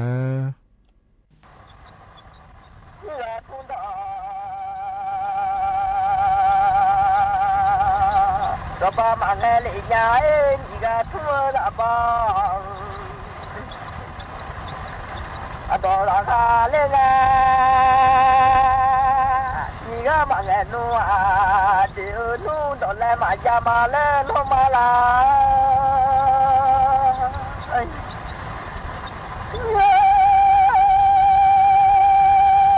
นี่ก็มาถึงนู้นเดือดปะจาลีอาลาอันยาเตะบาเชจังนองซานูพญาทำเดือบาเชจังอันยาเชลูเดือปะตาชรางลาชาญาลา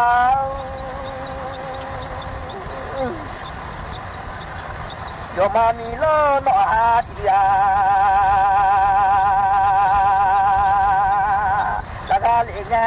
ไม่ยอมหัวจ้องนอนละโนไม่ละมียอมหัวจ้องอันยานี่ละโนไปเชื่อมือละโลอุ้งเล่งละ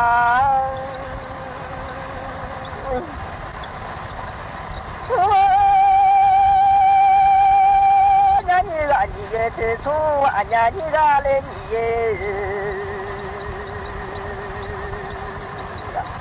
เธอหน้ามาขอสิเธอมาเจอเธอกันเลยพักเล่นละมาเจอบัดนี้กันเลยพักนี่ล้อนหาที่ละต้องมีหลายยอดท้อผ่าแล้วช้ำยาเลี้ยงพอแล้วงา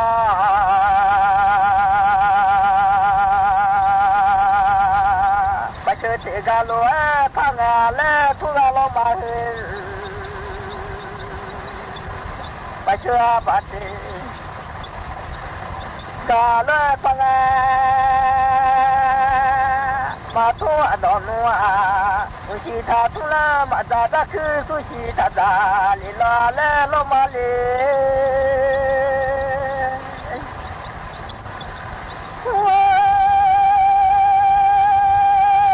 ลาโดเลชายาเทยิกาทั่วดาบาดอลาตุชิลามิมันดอกฮาโลเทอาลาก็เธอละบาดอลูเอจากันน้องมีโลนอาทิลาลาเล่ชิวลาดูมา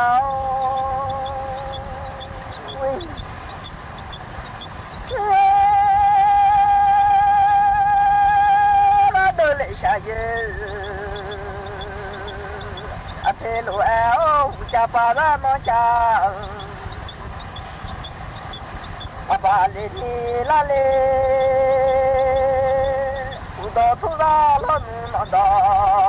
ตาทุนายเจงอาติยายเจลังอาขยอเจลาญาลายเจนจีนึกมาขอยเจงลาเลตุจิลาเลโยเจวิชาเปลาญาลา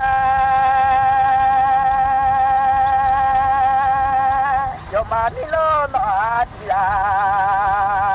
โยเดมันจะเกี่ยวนึมาโยโลนฮาลา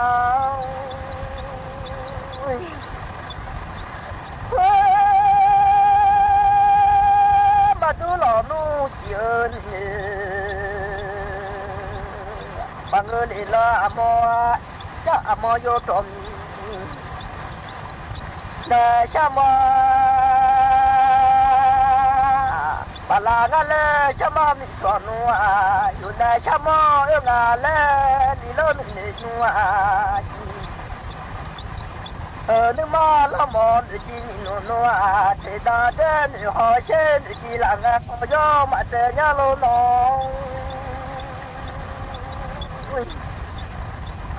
我妈的鸡郎啊，我要嘛这样喽，自己老有些，啊不嘞。nhà lo cho ba mi lo nó à thì à đã hu là ba mười nó à thì thu lên mà ra là lên nhớ ba mười nó à thì thu lo go mà ra là lên đã hu thì thu lo go ra là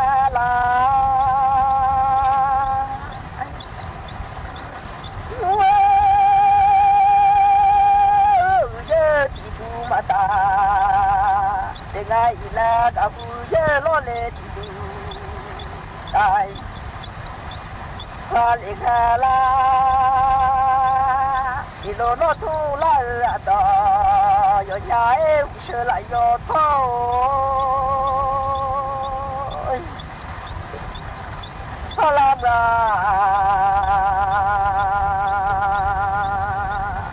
Ghiền Mì Gõ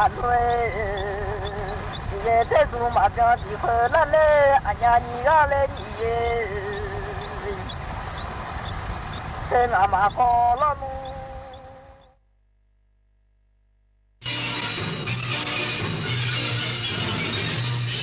สถานีวิทยุกระจายเสียงแห่งประเทศไทยและเครือข่ายทั่วประเทศเสนอข่าวต้นชั่วโมง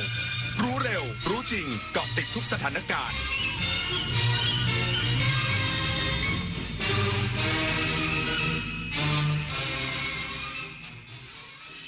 รับฟังข่าวต้นชั่วโมง 22 นาฬิกากับธราวุฒิวิชัยดิษฐ์ครับ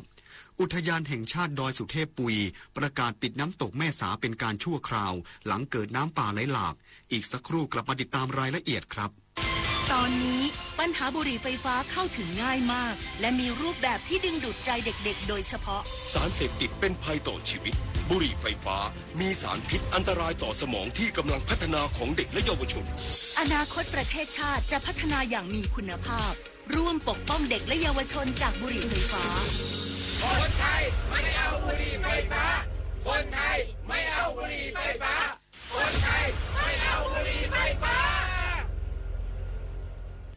ฉันไม่ต้องการจะให้พวกเธอมีความรู้เพียงอย่างเดียวฉันต้องการให้พวกเธอเป็นบุคคลที่ถึงพร้อมแล้วด้วยพระราชดำรัสสมเด็จพระมหิดลาธิเบศรอดุลยเดชวิกรมพระบรมราชชนกพระบิดาแห่งการแพทย์แผนปัจจุบันและการสาธารณสุขไทย24 กันยายนวันมหิดลร่วมน้อมรำลึกในพระมหากรุณาธิคุณบริจาคสมทบทุนธงวันมหิดลเพื่อช่วยเหลือผู้ป่วยด้อยโอกาสได้ที่สิริราชมูลนิธิ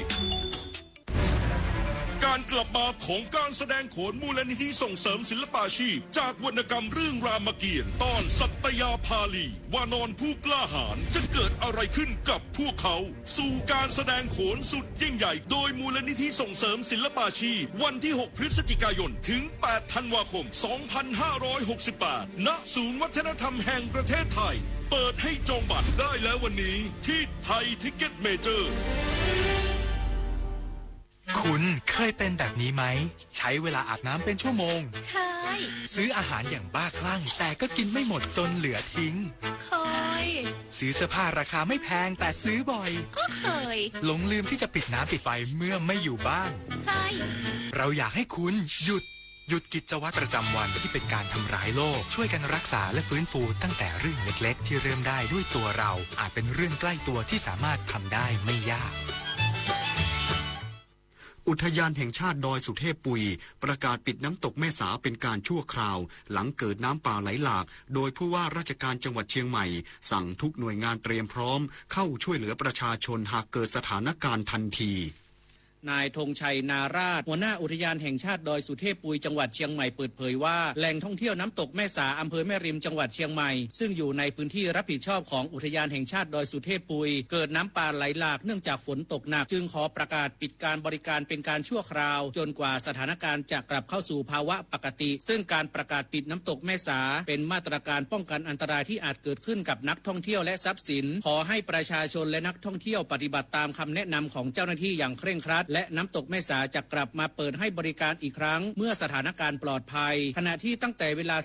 14:30 นาทีของวันนี้หลายพื้นที่ในจังหวัดเชียงใหม่มีฝนตกหนักต่อเนื่องนายทศพลเผื่อนอุดมผู้ว่าราชการจังหวัดเชียงใหม่ได้สั่งการให้ทุกอำเภอทุกหน่วยงานที่เกี่ยวข้องเฝ้าติดตามปริมาณน้ำฝนและระดับน้ำในลำห้วยลำน้ำสาขาต่างๆอย่างใกล้ชิดตลอด 24 ชั่วโมงหน่วยงานภาคสนามพร้อมเคลื่อนที่ทันทีและศูนย์บัญชาการจังหวัดเปิดรับข้อมูลและแจ้งเตือนแบบเรียลไทม์หากมีเหตุฉุกเฉินสามารถติดต่อสายด่วนนิรภัย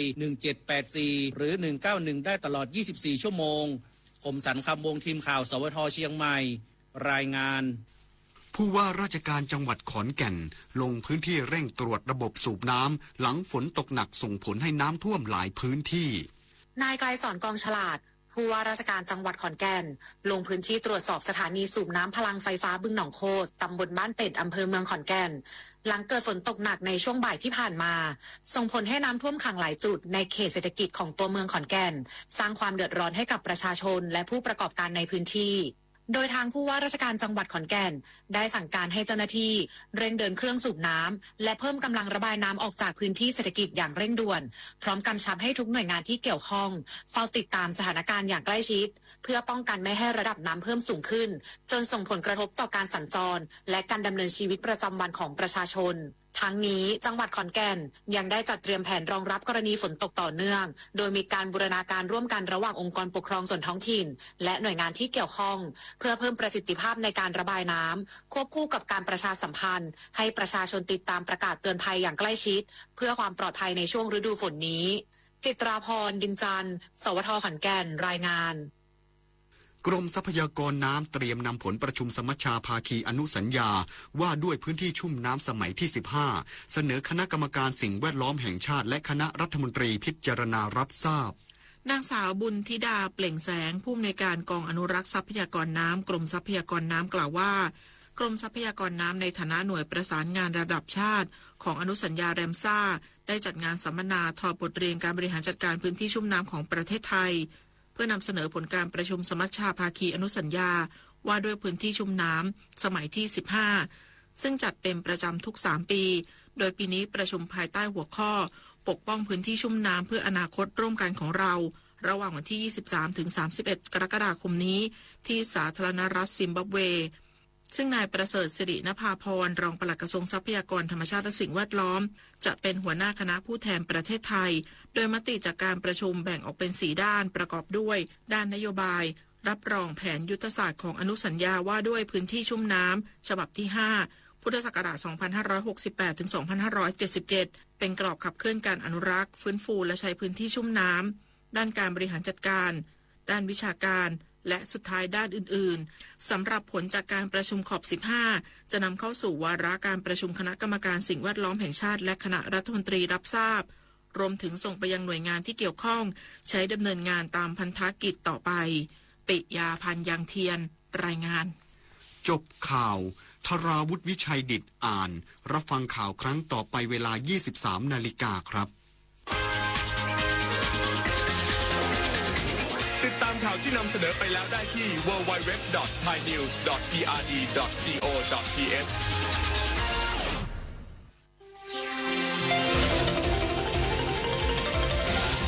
วิทยุแห่งประเทศไทยให้ความรู้คู่ความสุข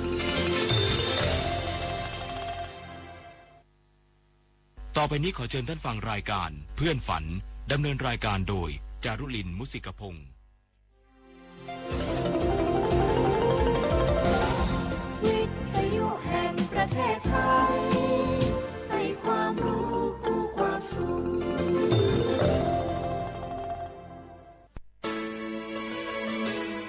สถานีวิทยุกระจายเสียงแห่งประเทศไทยจังหวัดเชียงใหม่ AM 1476 กิโลเฮิรตซ์ สถานีวิทยุภาคภาษาชาติพันธุ์แห่งเดียวในประเทศไทยที่มีความทันสมัยเชื่อถือได้สร้างอัตลักษณ์กลุ่มชาติพันธุ์สู่สากลเอาล่ะแก้วเกยสังเกตก็ในปฏิทินไทยมีวันสำคัญเกี่ยวกับสถาบันพระมหากษัตริย์อยู่เกือบทุกเดือนเลยนะ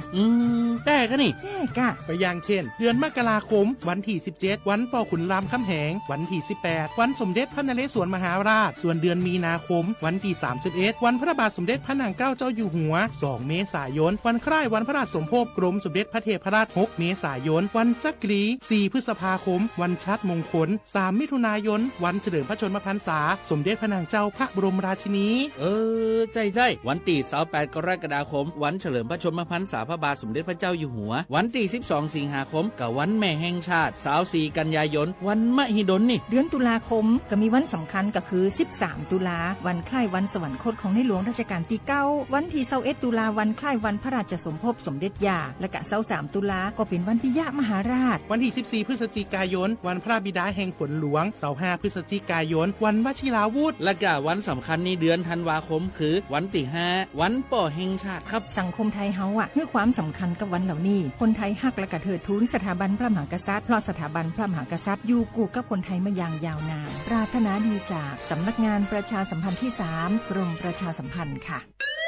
คุณผู้ฟังคะทุกวันนี้มิจฉาชีพมาในรูปแบบใหม่ๆมากมายที่เราอาจคาดไม่ถึงผมเนี่ยก็เคยโดนมิจฉาชีพโทรมาบอกว่าเป็นเพื่อนสนิทแล้วขอยืมเงินโชคดีนะที่เพื่อนคนนั้นอยู่ด้วยกันกับผมเลยรอดหนูก็เพิ่งโดนโทรมาบอกว่าเป็นตำรวจบอกว่าหนูมีคดีเกี่ยวข้องกับยาเสพติดแล้วก็ต้องโอนเงินไปเพื่อเคลียร์คดีโชคดีที่ตั้งสติแล้วก็ตรวจสอบก่อนไม่อย่างนั้นเงินเก็บหนูคงหายหมดแน่ๆเลยหากมีคนอ้างว่าเป็นเจ้าหน้าที่หรือให้โอนเงินอย่ารีบเชื่อต้องตรวจสอบข้อมูลกับหน่วยงานโดยตรงห้ามโอนเงินหรือให้ข้อมูลส่วนตัวเด็ดขาดและอย่าลืมนะคะว่าถ้าหากพบข้อความหรือโทรศัพท์แปลกๆให้แจ้งเจ้าหน้าที่ที่สายด่วน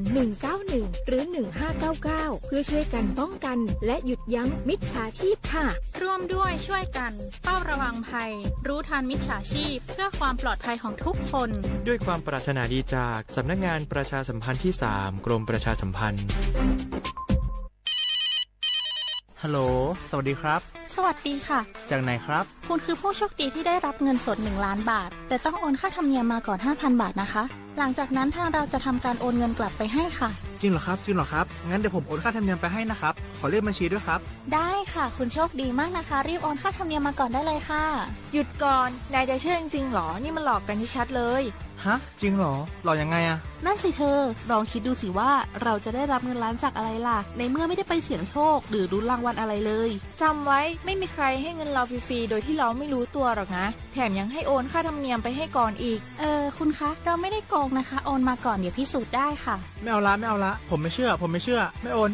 ไม่คุยด้วยละกลโกงมีทุกที่จำให้ขึ้นใจอย่าเชื่ออย่าคุยอย่าโลภอย่าโอนด้วยความปรารถนาดีจากสำนักงานประชาสัมพันธ์ที่3กรมประชาสัมพันธ์ฝนตกหนักน้ำท่วม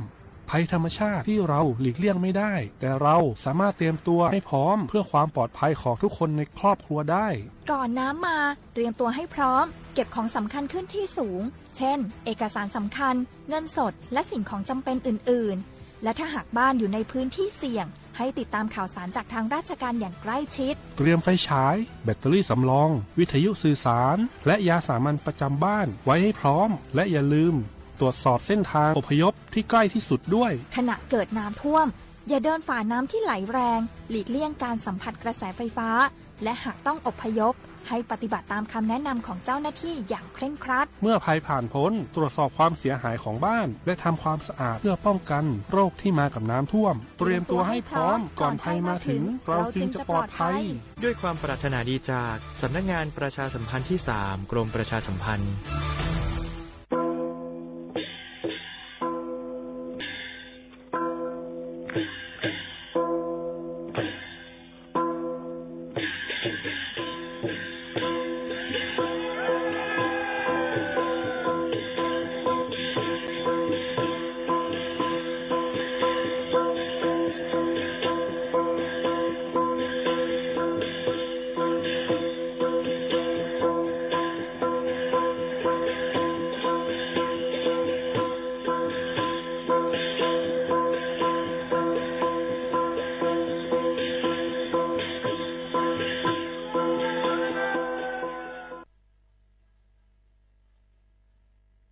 พี่น้องเขาสนใจใครปืนเผาผ่านตั้งห้องปล่อยเสียงสวทเก้งใหม่ปั่นตั้งหู้ห่มปาดังมีดังซื้อถ่อมแจ้งแล้งหลีกว่าไก่ในปื้นตีเจดอนเก้งใหม่กับสืบมาเลยดี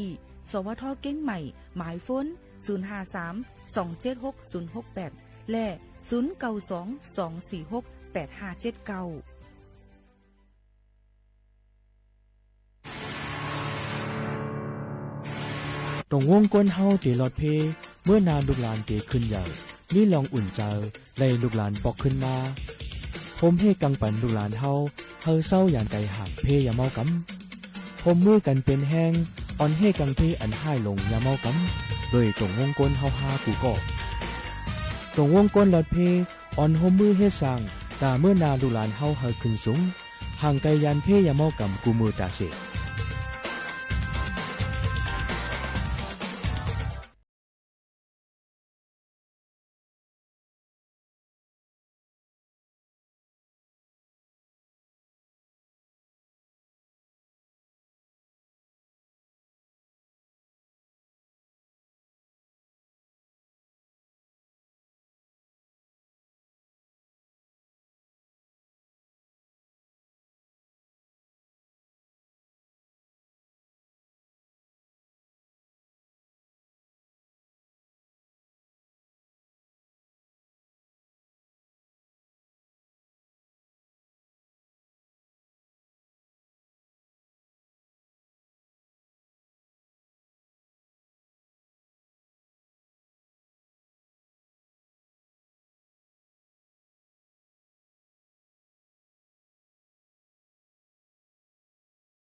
หมอสุงค่าหมอสุงพี่น้องผู้ยินถ่อมเฮาขาตั้งเสียงกูก็กูก้นค่ะทบกันที่ในตอนการห้องปล่อยเสียงสวทเก้งใหม่ AM 1476 กิโลเฮิรตซ์ปืนปล่อยเสียงกูวันพอถึงมาเข้าย่ำ10 ถึง 11 โมงกลางเนื้อกลางคำอยู่จอมขาวหมูขาวน้นสุภาวันเชื้อสารวินเป็นอ้อยก็อ้อยเสปอแม่พี่น้องเฮาเขาค่ะตอนด่านในวันเมื่อในถึงมาในวันจันทร์ที่22เหลือนทวนเก่า2เหงปลาย25ปีได้2เหง1ปากปลาย19ปีก็จ่าในเหง3ปากปลาย87คู่นี่ค่ะถึงมาเนี่ยค่ะเลื่อน10ลับในวันเมื่อไหร่จำหนังตั้งเมืองจึงไทยค่ะเนาะย้อนเปิ้นนั่นแหละพี่น้องเขาชมอยู่ที่เลตั้งเลยนี่ก็เฮามีลองตั้งกัดจึนเย็นเจอกันกูก็กูก้นตั้งมุดตั้งเสียงเนี่ยเอาเขาเฮาจะได้มาฝากตอนจู้ถึงบ่แม่พี่น้องเฮาเขาสิวันเมื่อในนั่นก็เนี่ยซ้ำเป็นวันเลื่อนลับสิเป็นวันศีลวันธรรมตอนตาเจ้าคือยำพุทธาภาษาเฮาเขาในค่ะอปอแม่พี่น้องเขาค่ะก็เดือนกันกว่าขึ้นก้องร้องหมอกกันหยัดน้ำคำเตาเหตุการณ์ตั้งลีกู้สู่กันในนั่นค่ะเยี่ยวก็ขึ้นคึงปองให้สร้างจำหนังนาการเพิ่มมันอันมีไว้นั่นซึ่งหนังไหนค่ะเนาะอันนี้ก็คัดเจอเสียงเอามาฝากตอนจู้ถึงปอแม่ปีน้องๆเขาให้เลยยินถ่อมจอมกันในตอนการเฮาขาดีในซึ่งหนังไหนค่ะพี่น้องเขาค่ะทอมอยู่ที่เราตั้งไหลอุบโอต้องตักจอมกันไหลห่มโจมฮับตอนกูก็กูก้นเตวาวาซึ่งหนังไหนค่ะพี่น้องเขาอ่อนตั้งในนั่นค่ะเตเอามาดังข่าวเงาฟิงฟ้าราศีฝากตอนจู้ถึงปอแม่ปีน้องๆเขาให้เลยยินถ่อมจอมกันกวนว่าซึ่งหนังไหนค่ะพี่น้องเขาค่ะถ่อมอยู่ที่เราตั้งไรกันพ้องแล้วก็ห่มโจมหับตอนนะคะมาถ่อมจอมกันในนั่นค่ะก็เมื่อไหนก็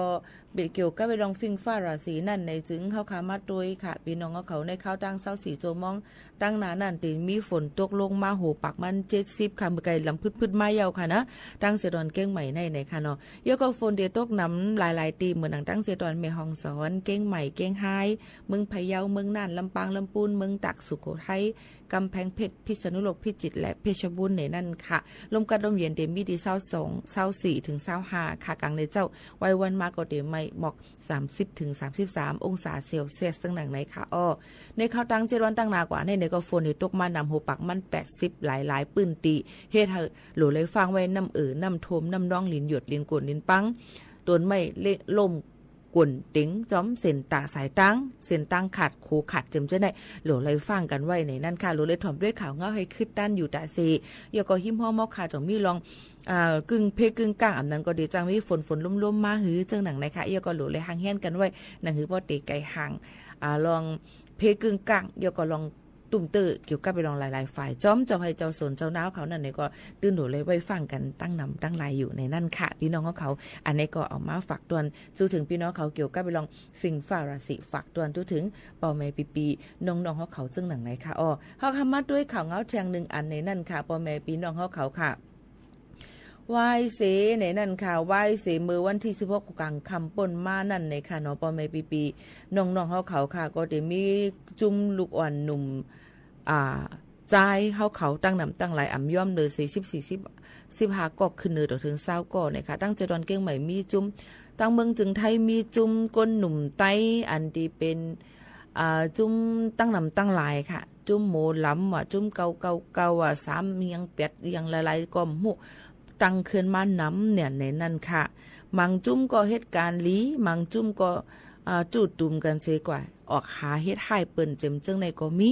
ย้อนเปิ้นนั่นแหละมีอะไรหันว่าก้นใจ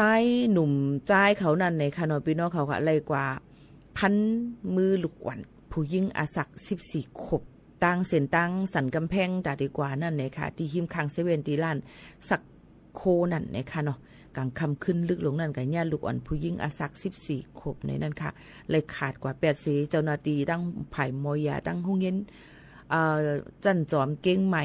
ตั้งจันจอมเก้งใหม่มอยาจันจอมเก้งใหม่ที่ห้องยามหาราชนครเก้งใหม่อำนั้นก็ห้องยาส่วนดอกค่ะเปิ้นก็เลยใจข้าวยาม20โจงมองตอนตาได้สืบเอาต่อบันขึ้นเขียนลูกอ่อนผู้หญิงอันยากลหลวนไต้พันกว่านั่นจึงหลังไหนค่ะแน่นอนค่ะบ่ได้รัดมาจังไหนข่าวเงาจังไหนในป้อว่าป่าเนา1ตัวเนี่ยตื้นเนาตั้งมดตั้งซาบเขาก็ติอันเปิ้นจังอยู่แนวนึงแค่ได้จังนำหรือเสนั่นแทงเปิ้นก็นึกเดี๋ยวว่ากากอะไรก็บ่ข่าวกว่านี่ยินเปิ้นอุบกันนี่อันต่างดาวน่ะกะคนไต้ลงไทยใหญ่นะนี่นะมาอยู่เมืองเปิ้นมออยู่มอสั่งมอเศร้านี่ยากเปิ้นว่าเปิ้นเสเปิ้นเน้นนำเนี่ยเฮาก็เลยยินจังนั้นค่ะเนาะ ว่าเป็นเจ้านั้นมากกว่าเจออำลีในนั้นค่ะก็ในเพราะว่าเขาเอาข่าวเขาเจ้าไหนมาต่างพี่น้องแต่เขากำพองถอมลีๆค่ะเนาะพี่น้องแต่เขากำพองก็ตีมาปั่นตั้งหันถึง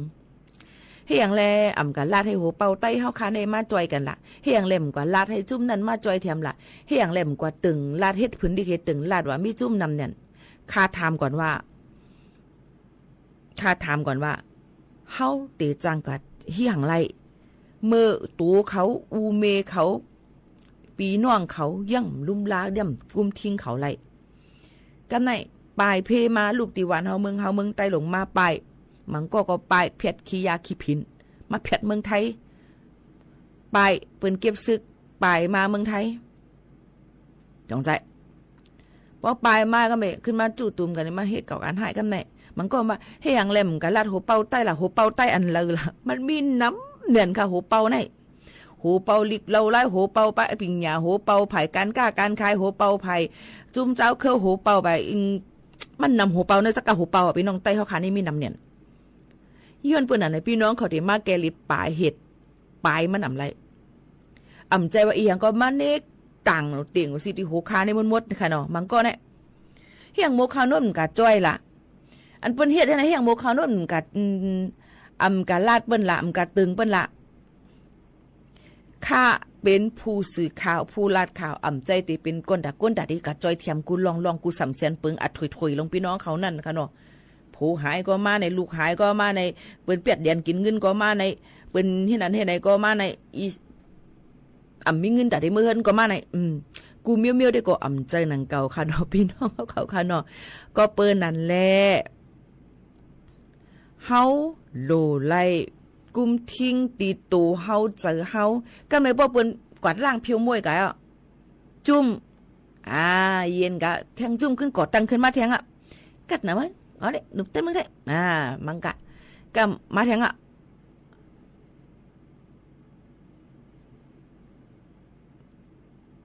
มันก็ถามมาแทงเจ้ามีวัดมีไหวย้อนปื้อไอ้ให้เจ้าในก็ติเฮ็ดถือแกปันค่ะ1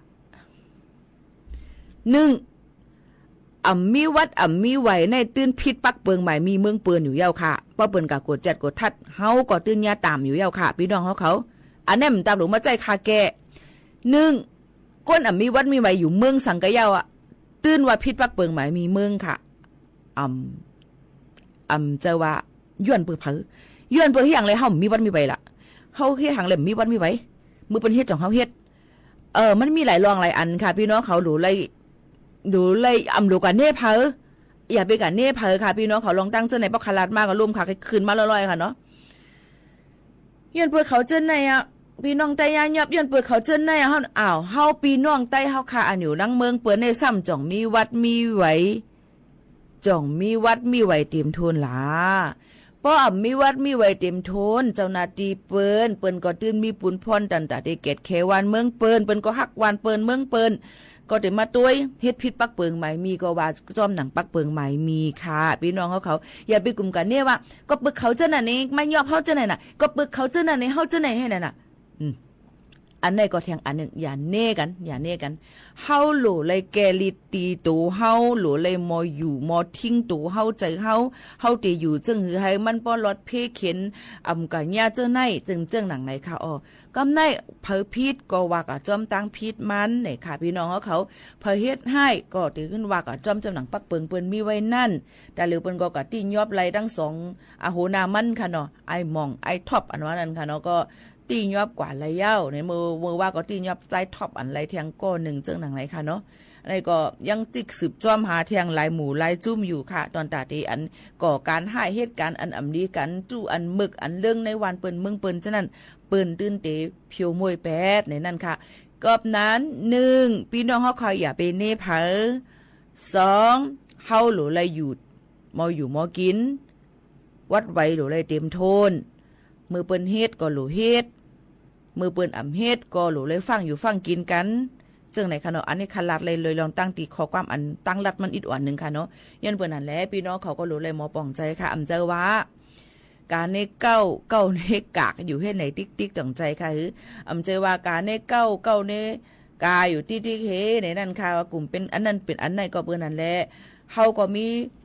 นาตีปุนพรอยู่ซึ่งหือให้ป้ออยู่ง่ายลมเจอตั้งวานเปิ้นเมืองเปิ้นจังหนังไหนค่ะเนาะพี่น้องเขาค่ะอันนี้ก็คัดเจอเสือเฮียงเอามาฝากตอนจู้ถึงปอแม่ปีๆน้องๆเขาให้เลยยินถ่อมจ้อมกัน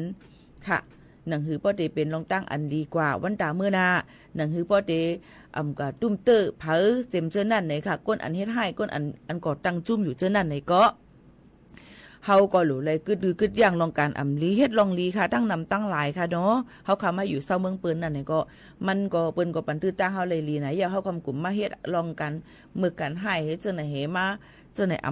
ถูกเมียนตั้งมันบ่ฮัดทานหนูเลยบ่ฮัดทานเมียนตีเมียนตั้งมันค่ะเนาะเจอมาเฮ็ดฮัดทานเสก็เฮ็ดให้ผู้หญิงจังไหน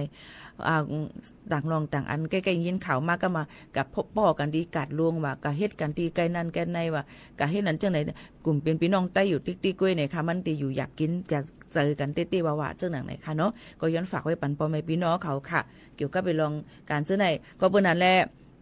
เจ้าว่าเจ้าว่าโมขาวนู้นจอยบันอีดนึงโมขาวนู้นกับลาดบันอีดนึงเฮ็ดไหนติ๊กๆค่ะนะก็เปิ้นนั่นแหละเฮาก็รู้เลยฮู้ว่าอองตีแล้วเฮาถูกลีเลยคึงปองให้สร้างจึงหือนั่นค่ะเนาะค่ะจอยแถมไรตอนแต่ได้ปืนเผาปันหนังหือป้อตีลดย่อมลองการให้จ่าเลยมีกว่าเจ้านั่นเลยสังหนังหือป้อตีมีลองป้ายอยู่ลีเต็มทนหนังหือป้อตีมีลองการ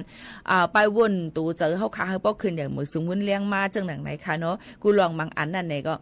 อยู่นี้กินหวานอย่าไปมาหาหมู่เขาโน้นค่ะกว่าหาที่มอยาค่ะนะในนั่นค่ะมอยาก็โหลเลยกว่าหามอยาอันถึงแม่นก่อนเจ็บต้องกับหาหมอคิวนี่ก็ไปเจอเมี่ยวมาหนังก่อนก็เบิ่นั่นแหละ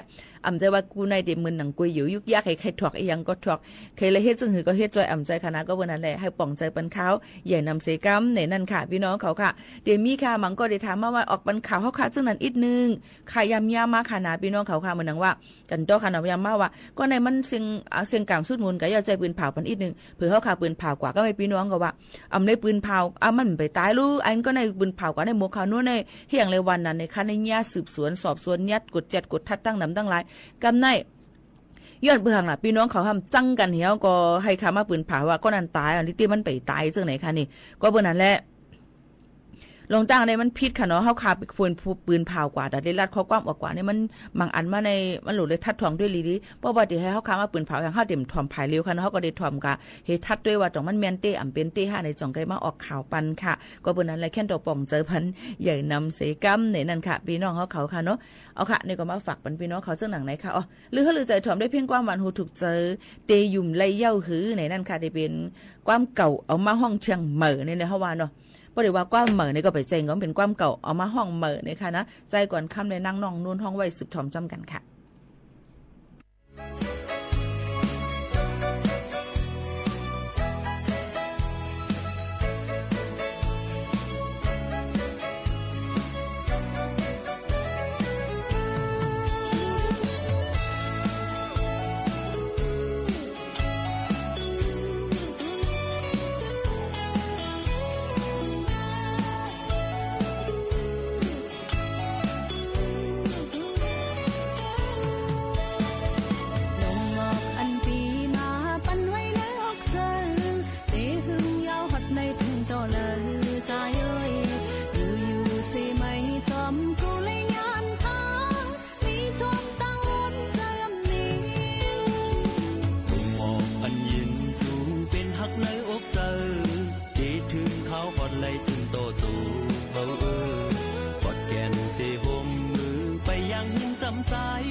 ตียุ่มไรเย้าหือไหนค่ะใจก่อนคำเลยนั่งน้องนุ่นห้องไว้ค่ะนะในก็เจ้าตัวมันมาถ่อมอยู่ก่อนยินจมขอบใจยินลีค่ะดอนดาพี่น้องเขาย้อนเพียงความกันเข้ามาตั้งนำตั้งหลายค่ะดอนดาเพียงความอันไรโหเลยเปิดปันไรในก็เปิดปันย้อนบัวบางเพียงความอันพี่น้องเขาย้อนมาเป็นลำเสียงไทยในเดี่ยมจังเปิดปันค่ะย้อนเปิ่มมีการแหล่งสินมันค่ะเนาะก็บนนั้นแหละแค่เราปองเจอบรรยายน้ำค่ะกำนำนำมือเพียงความเก่าๆมือกูปอกความไตเน่นตีลำเสียงความเคลำเสียงไทยลำเสียงอังกฤษจะไหนค่ะเนาะย้อนบนนั้นแหละเพราะเป็นลำเสียงไทยเนี่ยมันจำหูมดต้องเฮี้ยงเนี่ยเพียวเขาก็เดี๋ยวมาจับ AI เบิ้ลเนี่ยเป็นเหตุการณ์ไว้เนี่ยครับปุ๊บนี่ก็หมดมันเสียงเขาขากำเหลียวให้จังไหนค่ะนะก็บนนั้นแหละย้อนฝากไว้ปันพ่อแม่พี่น้องเขาให้ป่องเจอปันอย่าน้ำเสกัมค่ะพ่อแม่ปีน้องๆเขาค่ะกำนี้เขามาตุ้ยข่าวเงากันเที่ยงอิดอ่อนนึงค่ะพี่น้องเขาพอเดี๋ยวมาตุ้ยในนั่นค่ะตั้งวันเฮาเมืองเฮายามพองตะเหลียวนั่นเนี่ยก็ยังตึกมีเพปังตึกแลปลายเพซึกซื้อกันอำถัดอำไว้ค่ะอันนี้ก็เป็นตีลีไม่เจอตอนตัดที่อยู่ด้านเศร้าปอเมก้นเมือง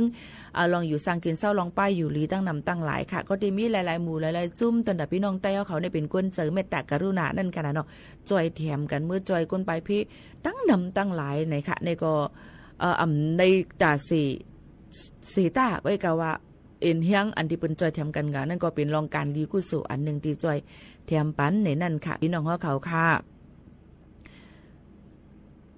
อยู่ที่เมืองเฮาในไปถ่อมเสียงปีกูวันค่ะนะคะยินจมขอบใจแย่น้ำค่ะดีไลเจออย่าก็ถ่อมในตอนการเฮาค่ะดีในนั่นค่ะพี่น้องเขายังพงแต่เลิกเป็นกับปานเลนพงเลนสมาร์ทโฟนเลนมือถือแท็บเล็ตตั้งนำตั้งหลายค่ะเนาะก็เป็นอะไรมันขึ้นกลับมาอินเทอร์เน็ตก็เดเลยซื้อในนั่นค่ะWi-Fi ก็หลุเลยหาในขณะนั้นคือมันปกติมีแรงเน็ตนั่นกับปันมือกูปอกได้เปิ้นเดี๋ยวฝากข่าวเมื่อดังเฮิรนไหนฝากมาดังห้องปล่อยเสียงเนี่ยค่าเฮาก้อนนั่นผักตอนถึงก้อนนั้นก้อนในปันปอเป็นเมตาเร็วได้บ่มีค่ะเปิ้นบ่หันกาขันตั้งห้องปล่อยเสียงแล้วค่ะนะเปิ้นก็สิมีอินเทอร์เน็ตเฮิรนไผเฮิรนมาเนี่ยก็เปิ้นก็กับสืบมือหากันให้ก็แม่อยู่ลีกินว่าอยู่ฮับไม่เท่าปอเท่าเฮานายเฮาปู่ว่าอยู่ลีอยู่5เปิ้นก็ได้ว่าจึงนั้นกุ้ยนั่นค่ะเนาะเปิ้นก็บ่หันถึงใครผักมาตั้งห้องปล่อยเสียงเนี่ยก็การซึ่งคือก็เลยอย่าลืมว่าห้องปล่อยเสียงเฮาค่ะนั้นมันกว่าอะไรกว่าหลายๆตีหลายตั้งเอามาได้เป็นทั้งอินเทอร์เน็ตกว่าอะไรปัดปื้นเมืองลุมฟ้าค่ะเนาะยก็ตั้งเรดิโอออมล่มกว่าในสายล่มลงกว่านะคะมีเครื่องเรดิโอนี่ก็ถ่อมก็ยังตึกถ่อมอะไรเหมือนเก่ามันก็ถามว่าปีโมคานนอำเหตุการณ์ห้องปล่อยเสียงเรดิโอวิทยุค่ะวิทยุอีหังในเนี่ยวิทยุบอกว่าความไทยเป็นวิทยุบอกว่าออมล้มนั่นน่ะเนาะเรดิโอนั่นขนาดไหนแล้วก็ถ่อมอะไรจังไหนค่ะเนาะก็เปิ้นนั้นแหละมันก็มาไหนก็อยู่จอมพังก็ติลาดความกว่าเมืองนั่นนี่ก็ดีเป็นข้อความกว่าซึ่งนั้นก็การซึ่งหือก็เมื่อหนังตัวหนังสังอีโมเขาโน่นในรัฐการเตรียมว่าเปิ้นย้อนมาใครหันปีนางชูสีชาววัทินเนี่ยค่ะเนาะค่ะการเตรียมกับนางชูสีชาววัทินเนี่ยนางชูสีเริ่มใจเยอะเปิ้นห้องสู้สีในเนี่ยว่าข่าวว่าอันคาลัดถูกเมียในคำว่าเราคาพิษไปเที่ยวเนี่ยค่ะเนาะก็เปิ้นนั้นแหละกำนำความไต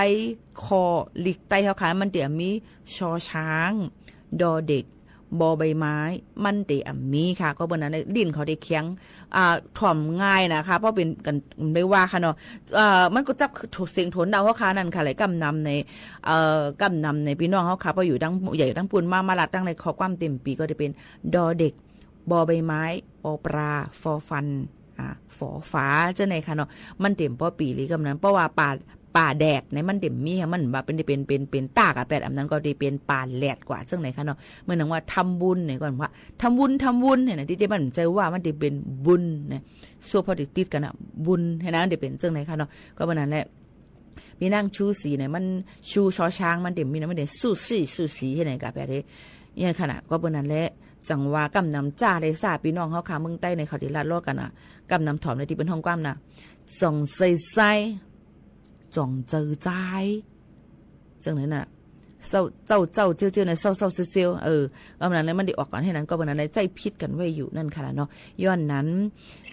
อันคาลาดก่อนในคาลาดให้มันปีมันเพี้ยนเหี่ยวดอนดาดีกว่าลัดปันพี่น้องเขาเลยยินถ่อมนั่นค่ะในอันนี้ละเลยลองดังคอความกันกว่าในนั่นค่ะย้อนนั้นเลยอันนี้ก็เป็นทางหนึ่งอันยากำในมาเนี่ยนั่นค่ะเพราะว่าพี่น้องเขานั่นเนี่ยค่ะเกี่ยวกับไปลองวัดไว้พี่น้องเขานั่นตาหรือเปิ้น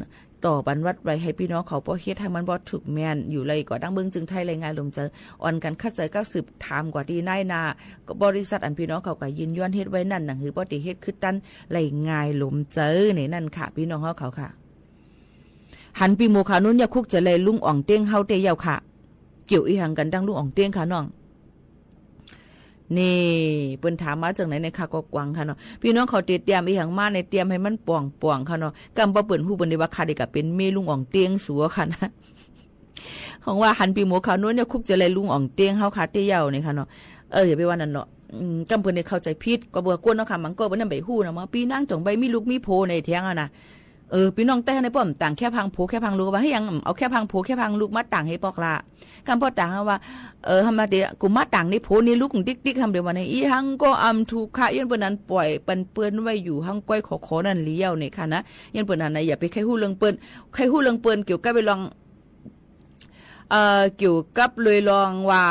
เปิ้นใครปันสู่ฮู้มอกกะคือขนาดก้อยเลี้ยวได้นั่นค่ะนะพี่น้องเขาลุงอ่องเตียงเกียกถ่อมปีไหนเยอะจะปีหมกไข่ร้านเป็นโมลัดหยอกไอ้ขาน้องกูก็ค่ะลุงของเต้งไก่ทอมเรดีอยู่ในขยโยเนี่ยก็ข้ากล่อมป่องใจของถามมาหล่อนอลาดกันลีงก็แล้วมังก็มาแน่มังเด้อว่าอันไว้สิผู้ปีหมูเฮา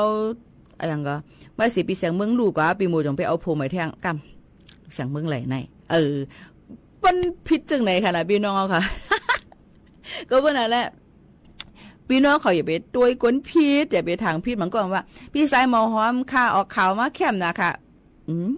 อันในหมูขาวนุ่นกับอ่ำใจใส่หมอหอมยันวันนั้นพี่น้องเขาติดถามหังเปิ้นเนี่ยติว่างติดเตรียมหังในวันดีๆก่อนนี่ค่ะนะก็มาหันพี่หมูคุกจะเลยลุงอ่องเตียงเนี่ยค่ะก็วนกวังค่ะเนาะหนึ่งมันก็ติวนหลายๆเมี่ยวน่ะก็มันก็ว่าเปิดผู้คนที่ว่า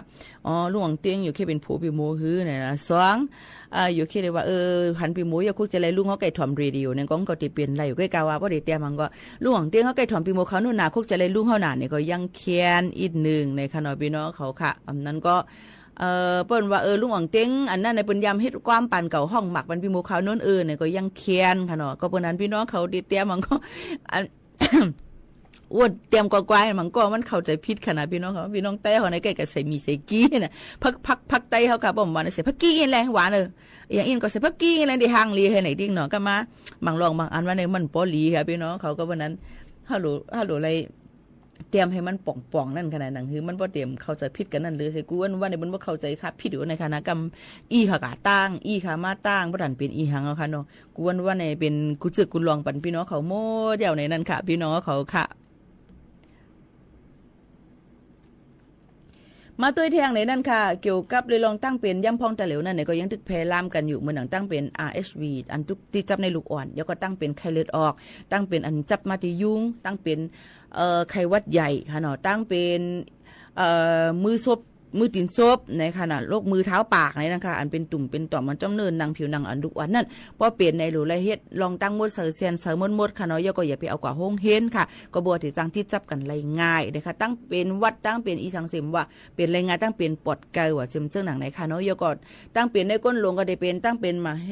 มาแกนซาว่ามะเร็งว่าตั้งเป็น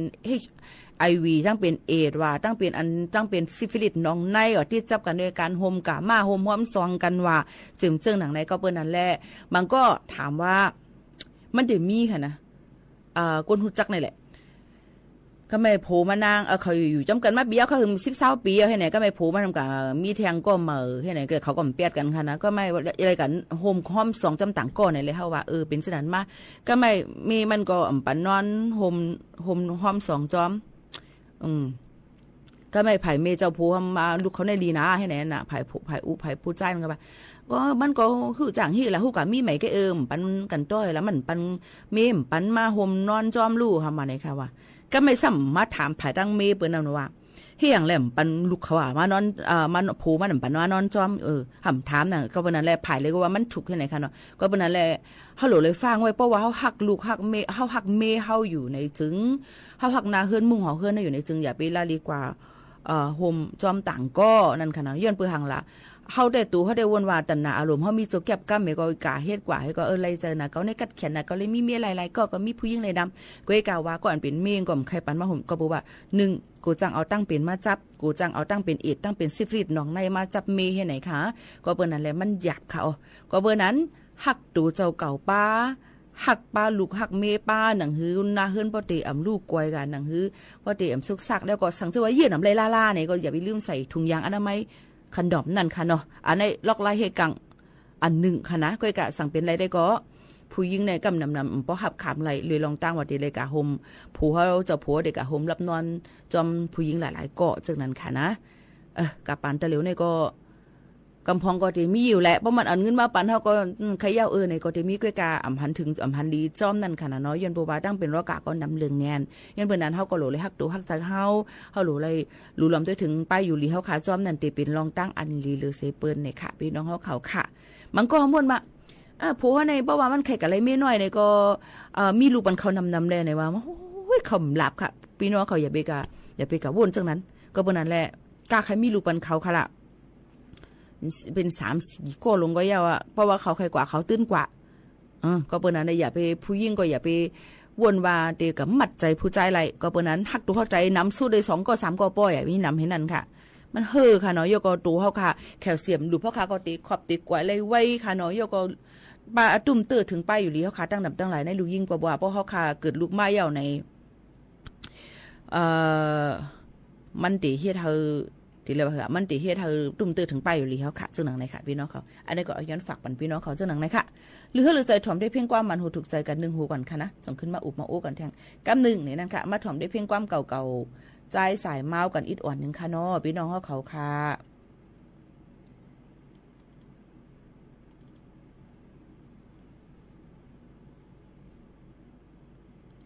บางอันมาเพียงความใจใส่มากกว่ามันก็ได้เป็นเพียงความที่เรียกว่าที่เลยเป็นเพียงความลำเสียงไทยค่ะก็เลยหาด้วยก่อน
อ๋อค่ะแต่เหลียวในเมาสังเสมว่าอย่าไปกว่าเมาเลยลองตั้งตีใจเรื่องของเฮา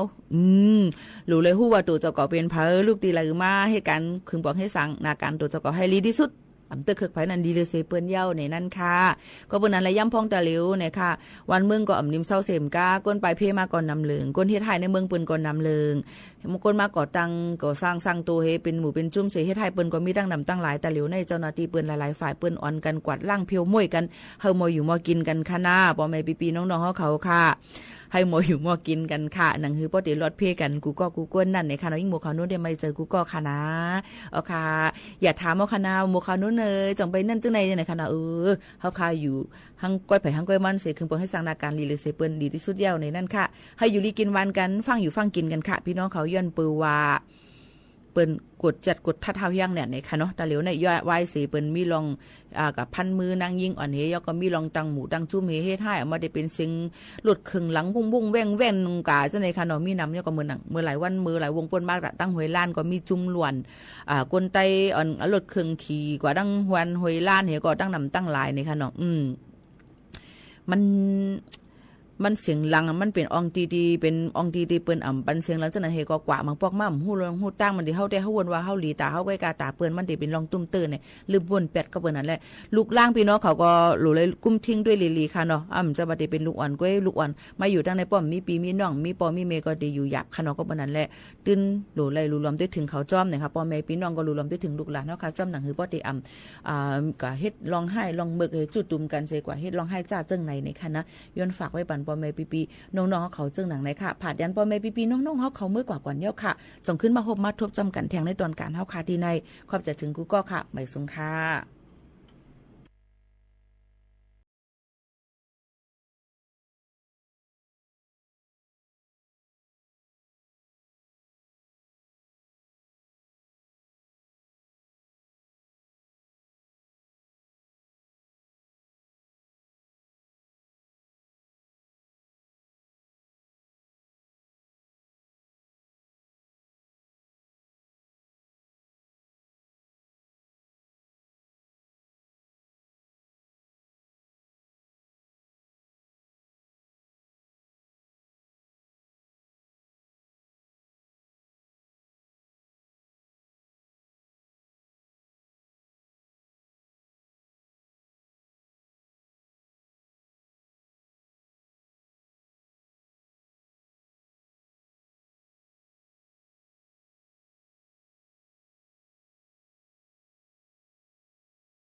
ไก่สุนังในโหเจอเป็นเสือลำเงาอยู่มองก็เจอจับไว้ฝ่ายนางวันขึ้นปนลมคนมองหันยามเฮาเลยอยู่จำหอมกอดน้องอิงอกให้อุ่นใจ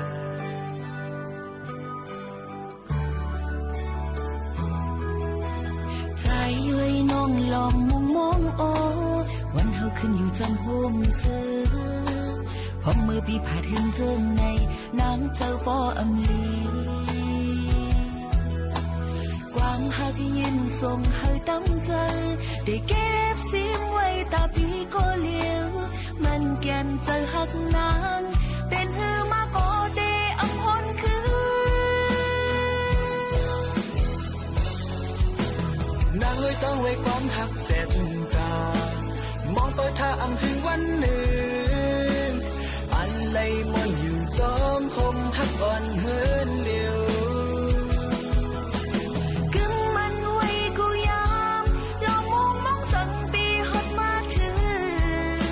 มาคูจะเฮาที่ขดขึ้นมันเป็นอันเลี้ยว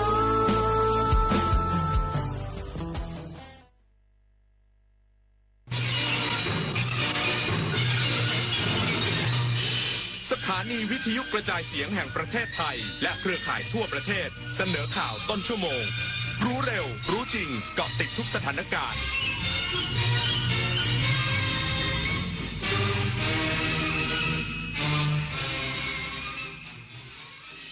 รับฟังข่าวต้นชั่วโมง 23 นาฬิกากับธราวุฒิวิชัยดิษฐ์ครับการท่าเรือแห่งประเทศไทยเดินหน้าพัฒนาโครงสร้างพื้นฐานและระบบบริหารจัดการท่าเรือระนองอีกสักครู่กลับมาติดตามรายละเอียดครับฉันไม่ต้องการจะให้พวกเธอมีความรู้เพียงอย่างเดียวฉันต้องการให้พวกเธอเป็นบุคคลที่ถึงพร้อมแล้วด้วยพระราชดำรัสสมเด็จพระมหิดลาธิเบศรอดุลยเดชวิกรมพระบรมราชชนกพระบิดาแห่งการแพทย์แผนปัจจุบันและการสาธารณสุขไทย 24 กันยายนวันมหิดลร่วมน้อมรำลึกในพระมหากรุณาธิคุณบริจาคสมทบทุนธงวันมหิดลเพื่อช่วยเหลือผู้ป่วยด้อยโอกาสได้ที่สิริราชมูลนิธิอาชญากรรมออนไลน์ความท้าทายและโจทย์ใหญ่ของประชาคมอาเซียนที่ต้องผนึกกำลังกันรับมือภัยไซเบอร์ในภูมิภาคผ่านกรอบความร่วมมือสู่โรดแมพ 4P Preventing ป้องกันการแทรกซึมขององค์กรอาชญากรรม Pursuing นำคนผิดเข้าสู่กระบวนการยุติธรรม Protecting ปกป้องเหยื่อและกลุ่มเปราะบาง Promoting เสริมพลังความร่วมมือทุกระดับร่วมสร้างภูมิภาคที่ปลอดภัยไร้พรมแดนและเข้มแข็งไปด้วยกัน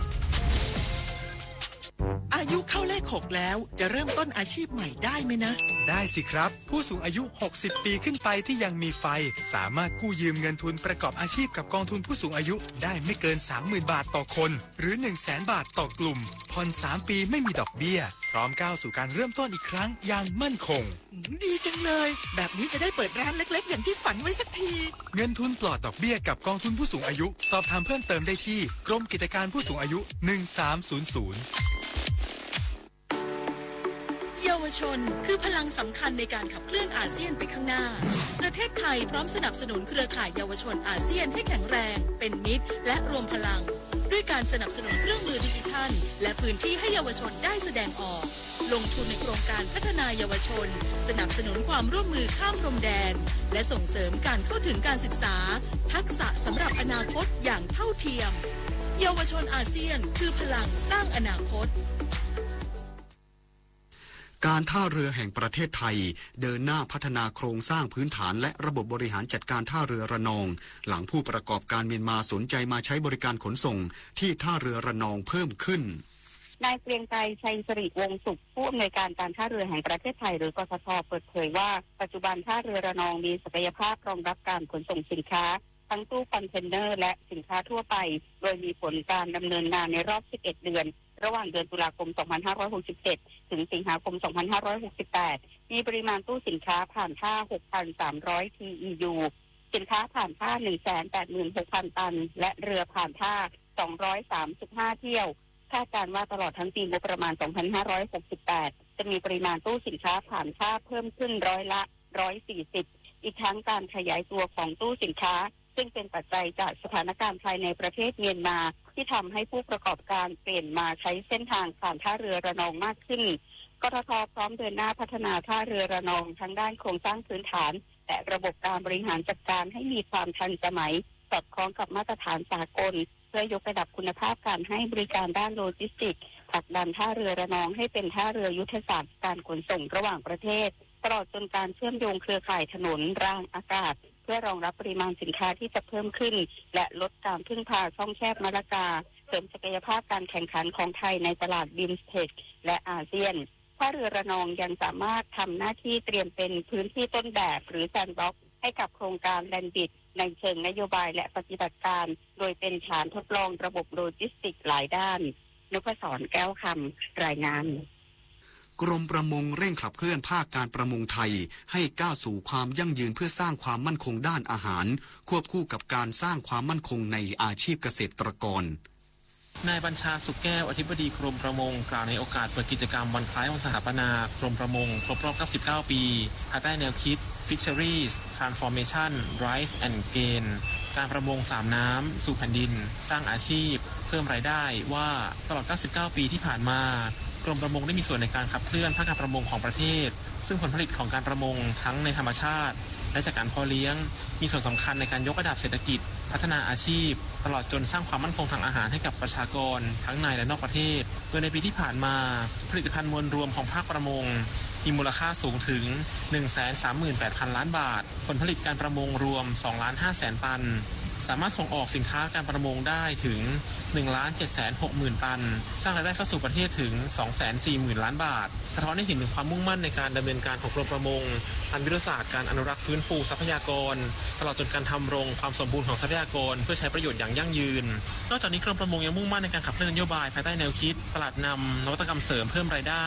และ1ท้องถิ่น1สินค้าเกษตรมูลค่าสูงโดยพัฒนาสินค้าเกษตรมูลค่าสูงเพื่อพัฒนาภาคการประมงอย่างครบวงจรให้แล้วเสร็จภายในปี 2570 ชวนันท์มาลีรายงานวัดบ้านสวนจังหวัดพัทลุงจัดงานประเพณีวันศาสตร์เดือน10อย่างยิ่งใหญ่เพื่ออนุรักษ์สืบสานประเพณีวัฒนธรรมท้องถิ่นภาคใต้นายปรีชานวลน้อยรองผู้ว่าราชการจังหวัดพัทลุงเป็นประธานเปิดงานประเพณีวันศาสตร์เดือน10ครั้งที่26ประจำปี 2568 ณ วัดบ้านสวนตำบลควนมะพร้าวอำเภอเมืองจังหวัดพัทลุงซึ่งจัดโดยองค์การบริหารส่วนตำบลควนมะพร้าวเป็นประจำทุกปีในวันแรม15 ค่ำเดือน10เพื่อให้เยาวชนและประชาชนได้ร่วมกันอนุรักษ์สืบทอดประเพณีวัฒนธรรมอันดีงามของท้องถิ่นภาคใต้ให้คงอยู่ต่อไปจึงได้ร่วมกันทำบุญอุทิศส่วนบุญส่วนกุศลโดยการทำอาหารข้าวหวานทำบุญเลี้ยงรับตายายในวันแรม1 ค่ำและเลี้ยงส่งตายายในวันแรม15 ค่ำซึ่งเรียกว่าวันส่งเปรตหรือวันส่งตายายซึ่งได้รับความสนใจจากประชาชนในพื้นที่เข้าร่วมการทำบุญและร่วมกิจกรรมกันเป็นจำนวนมาก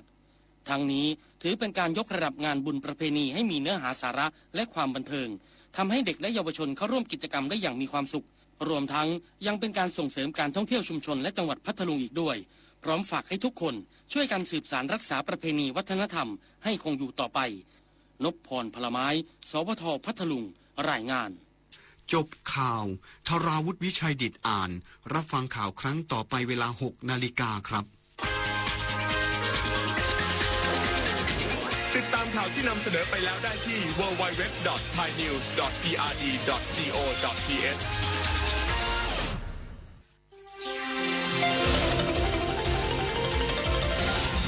วิทยุแห่งประเทศไทยให้ความรู้คู่ความสุข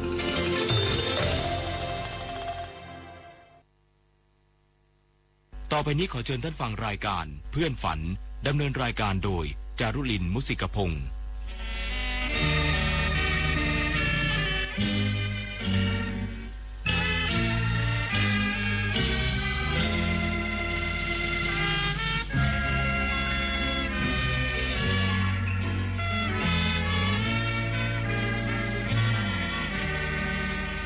อยากมีเพื่อนร่วมฝันในวันนี้วันที่มีเสียงเพลงบรรเลงวอนเดี๋ยวออดอ่อนเดี๋ยวเรื่องรื่นแสนชื่นบาน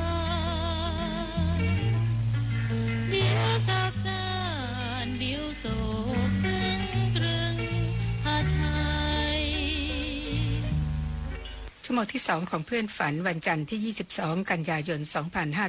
2568ทุนชัยคำรอดยังควบคุมเสียงอยู่นะคะเราเริ่มกันด้วยเพลงไทยควรคำหนึ่งเด็กชายถาวรเยาวการและเด็กหญิงภูลสีแดงทองดีขับร้องผลงานนิพนธ์ของพระเจ้าวรวงศ์เธอพระองค์เจ้าจักรพันธ์เพ็ญสิริค่ะ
จบไปแล้วนะคะไทยควรคำหนึ่ง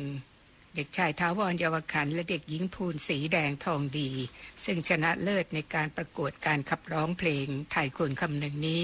บันทึกแผ่นเสียงร่วมกันเพลงนี้เป็นผลงานนิพนธ์ของพระเจ้าวรวงศ์เธอพระองค์เจ้าจักรพันธ์เพ็ญสิริต่อได้ผลงานของพลตรีรวิจิตรวาทการจากละครเรื่องราชมนูค่ะแสดงเมื่อปี 2479 เพลงชื่อใจเจ้าเอ๋ยคุณบุญทรงเฮราบัตร ใจ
น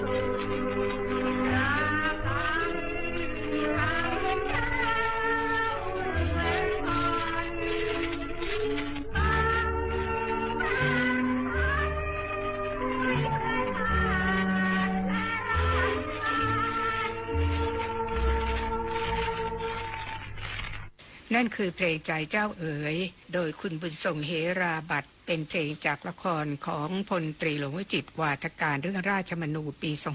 2479 นะคะถ้าผู้ฟังค่ะวันนี้22 กันยายนตรงกับวันคล้ายวันเกิดของสุนทรยานาเวียงการนามเดิมของท่านก็คือเกียรติพงศ์กาญจนาภีท่านเป็นศิลปินแห่งชาติสาขาศิลปะการแสดงประพันธ์เพลงไทยสากลประจำปี 2549 นะคะท่านจบเศรษฐศาสตร์จากอังกฤษและเมื่อกลับมาประเทศไทยก็มาทำงานด้านธนาคารและก็บริษัทต่างๆรวมทั้งเป็นกรรมการบัญญัติศัพท์ทางเศรษฐศาสตร์ของราชบัณฑิตยสถานด้วยท่านถึงแก่กรรมไปแล้วนะคะผลงานเพลงของท่านมากมายกว่าพันเพลงแรกนั้นเกิดขึ้นที่คณะละครศิวารมณ์ซึ่งท่านไปช่วยบอกบทการแสดงอยู่และครูสง่าอารัมพีศิลปินแห่งชาติเป็นหัวหน้าวงดนตรีศิวารมณ์เสนอแนะให้สุนทรยาลองแต่งเพลงบ้างเพลงแรกของท่านก็คือชีวิตกับแสงเทียนครูสง่าอารัมพีศิลปินแห่งชาติใส่ทำนองร้องสลับฉากละครศิวารมณ์นะคะต่อมาบันทึกเสียงโดยคุณเพ็ญศรีพุ่มชูศรีศิลปินแห่งชาติค่ะชีวิตกับแสงเทียนมีเพลงที่ท่านแต่งกับคณะศิวารมณ์โดยเฉพาะกับครูสง่าอารัมพีศิลปินแห่งชาติหลายเพลงวันนี้ก็จะเลือกมา3เพลงนะคะนอกจากชีวิตกับแสงเทียนแล้วก็มีนางแก้วในดวงใจคุณบุญช่วยหิรัญญสุนทรขับร้องจากละครเรื่องเลือดรักของรามินต่อด้วยรุ้งสวรรค์ผู้ขับร้องคือคุณอารีมุสิกพุกค่ะจากละครเรื่องจันทกินนรีทั้ง3เพลงนี้สุนทรยานาเวียงการแต่งคำร้องครูสง่าอารัมพีแต่งทำนอง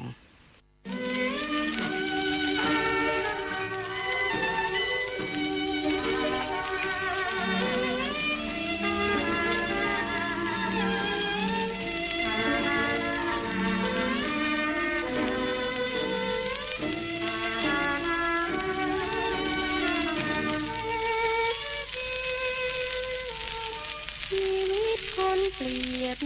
เสียดายจะเป็นเพียงยอมมีวิธีแปลเปลี่ยนหมุนเวียนกันทั่วทุกคน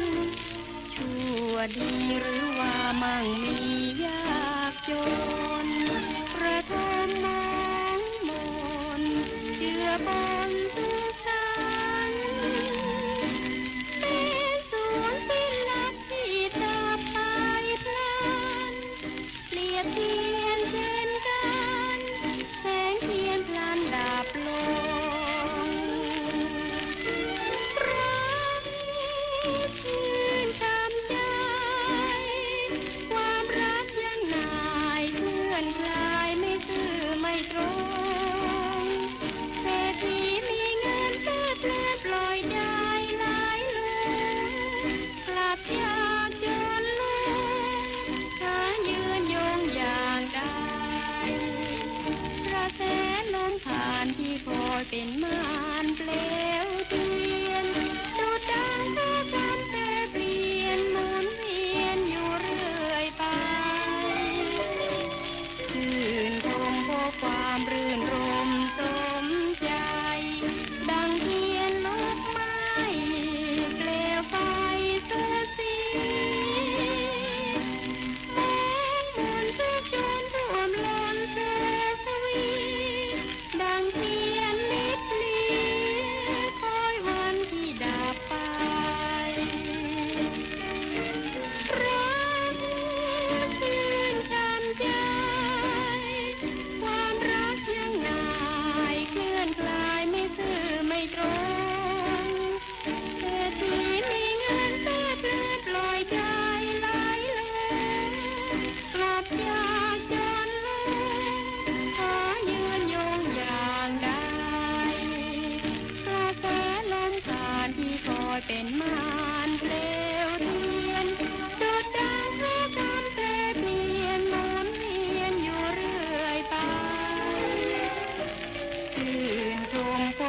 ความรื่นรมสมใจ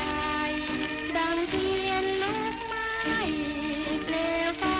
เกระสีแสงมนต์ชื่นชวนท่วมลานแสงดังเทียนลิบลีคอยวันที่ดับไป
ผู้ขวัญใจ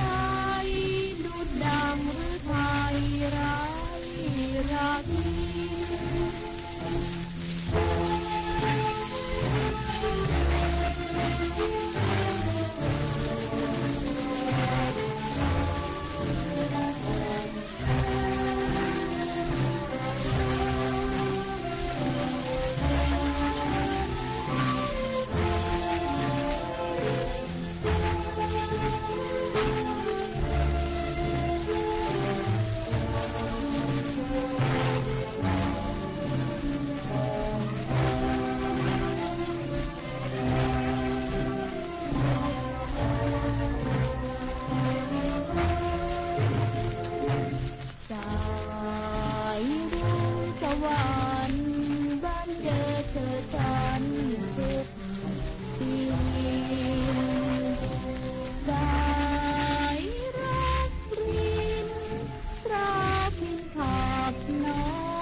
นั่นคือ3เพลงที่สุนทรียา ณ เวียงการศิลปินแห่งชาติแต่งร่วมกับครูสง่า อรัมพีศิลปินแห่งชาติสำหรับคณะศิวารมณ์ยังมีอีกมากมายนะคะ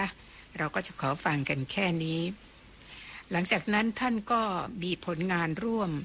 กับครูสมานกาญจนพลินอีกมากเหมือนกันค่ะและโดยเฉพาะเพลงที่เป็นที่ชื่นชอบกันมากก็คือเพลงแบบสังคีตประยุกต์ที่ครูสมานกาญจนพลินศิลปินแห่งชาติประดิษฐ์ขึ้นและมีหลายเพลงที่สุนทรียา ณ เวียงการร่วมแต่งเราจะฟังเพลงสังคีตประยุกต์ในช่วงนี้3เพลงนะคะเริ่มด้วยวิหกเหินลมโดยคุณเพ็ญศรีพุ่มชูศรีศิลปินแห่งชาตินางอายโดยคุณสุเทพวงศ์กำแหงศิลปินแห่งชาติและง้อรักคุณชรินทร์ นันทนาครและคุณเพ็ญศรีพุ่มชูศรี2ศิลปินแห่งชาติขับร้อง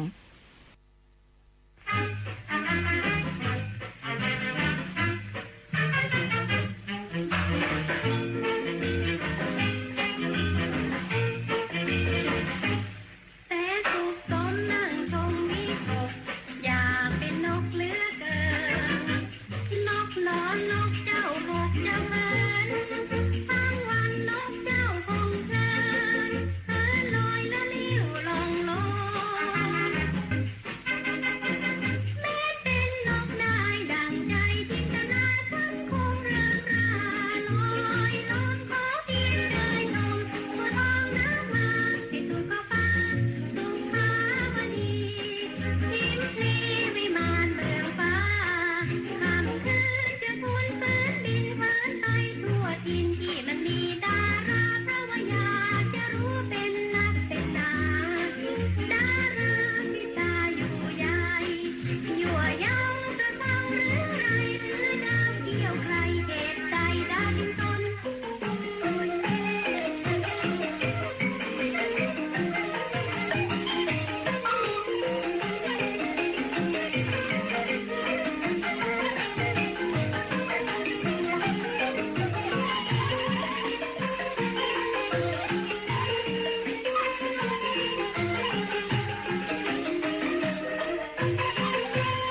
มองแล้วเลี่ยงสะเทือน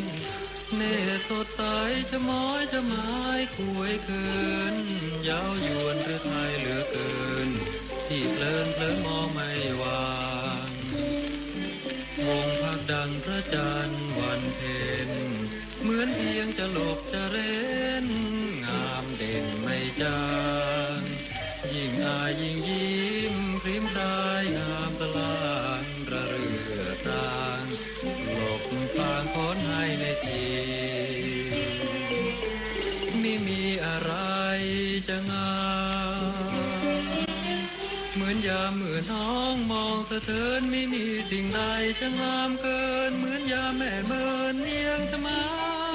แอบเอียงอายสายตาพี่ชมสวยเกินคำร่ำเหมือนน้ำค้างพรมคิดยิ่งยั่วชวนให้หลงชมคิดยิ่งยั่วชวนให้หลงชมเพลินอารมณ์ยามชมน้องนางเอียงอาย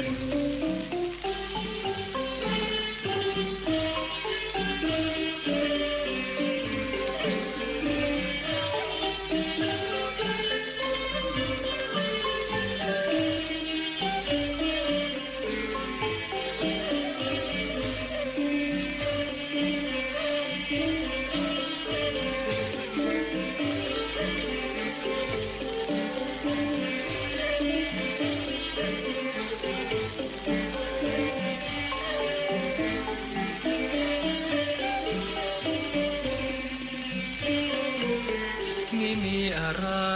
จะงามเหมือนยามเมื่อน้องมองสะเทินไม่มีสิ่งใดจะงามเกินเหมือนยามแม่เมินเมียงจะไม้แอบเอียงอายสายตาพี่ชมสวยเกินคำร่ำเหมือนน้ำค้างพรมชวนให้หลงชมคิดยิ่งยั่วชวนให้หลงชมเพลินอารมณ์ยามชมน้องนางเอียงอาย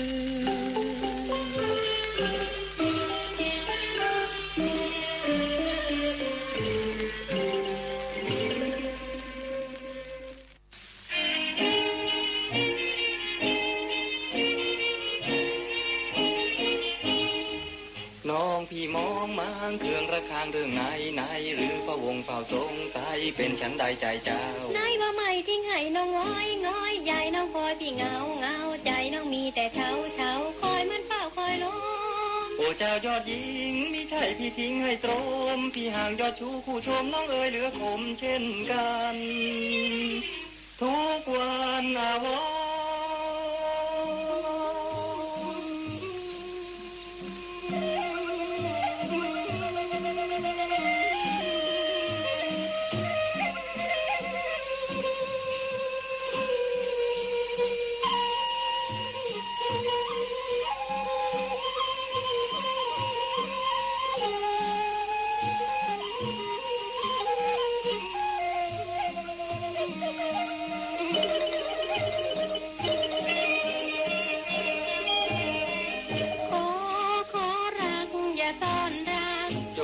จากรักที่แค่รักซ้อนฟังคำน้องปลื้มรักที่ว่าวอนคลายความโกรธขอวอนเจ้ายิ้ม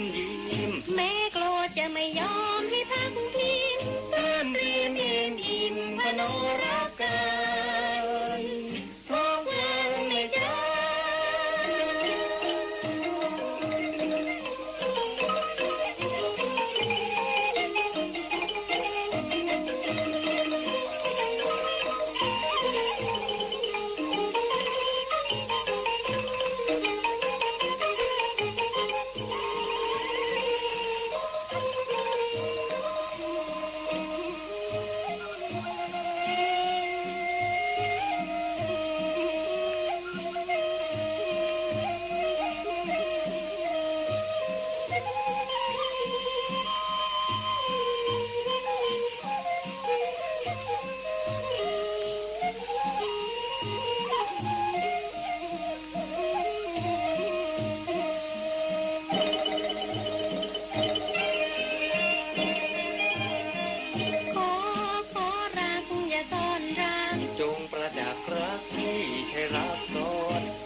3เพลงนั้นก็เป็นจำนวนหนึ่งในหลายเพลงแบบสังคีตประยุกต์ที่สุนทรยาณเวียงการ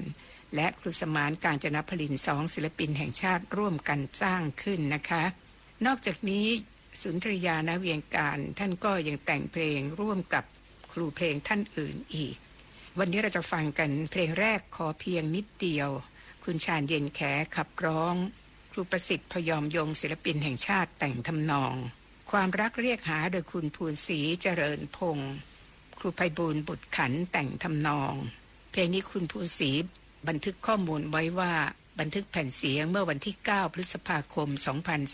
2490สำหรับภาพยนตร์เรื่องสุภาพบุรุษอเวจีความรักเรียกหานะคะต่อด้วยคางคกตกวอคุณวินัยจุลบุษปะขับร้องค่ะครูเวชสุนทรจามรแต่งทำนองสุนทรยาณเวียงการศิลปินแห่งชาติแต่งคำร้องดวงใจเหตุใดทำเหมือนห่างหันเหินเหมือนที่เล่าพบกันก่อนเคยหยอกเคยยาวเจ้าเคยพรอดพนาวเล้าลมชื่นเชยดวงใจเหตุใดแช่เชือนไม่เห็นเหมือนดังที่เคยไหนว่างจะไม่เปลี่ยนแปลงเลยจะเป็นเพื่อนชูเชยเหมือนเคยชูชื่นเพียงเห็นเจ้ายั่วยิ้มแย้มยวนยีใจพี่ภาวะเต้นตื่นเพียงยิ้มเจ้าพี่หลงลืมวันคืนลืมสิ่งขมขื่นตรอมโอ้ยายเหตุใดพักริมไม่เห็นยิ้มให้พี่ชมขอเพียงอย่าบึ้งให้พี่ตรมให้พี่ได้เชยชมยิ้มเจ้าชื่นใจ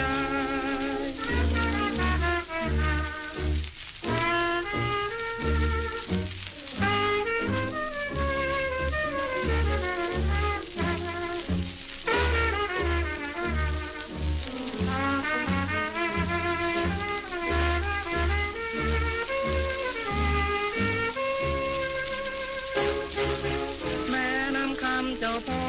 รักรวนกรำเพียงไม่กี่คำจำได้ยังเคลิ้มเอาไปฝันทุกคืนไปตรึงจิตฝันไปจดจำโอ้ยายให้พี่ตรมตวงหรือเจ้าห่วงแม้ถ้อยคำขอเพียงพูดพอพี่ชื่นชำไม่จำต้องมาคำขอจำฝัน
กับตัวเป็นไงคงสะใจไม่เบาน้ำใจไม่เล่าเขาทิ้งเด่นวางข้ามลำพองก็ลองของเล่นทางโคกเลยกระเด็นตกวอนสงสารความบึงตาเสียแรงเรื่องหน้าจนลาคอนั่งเลื่อนลอยคอยพนอ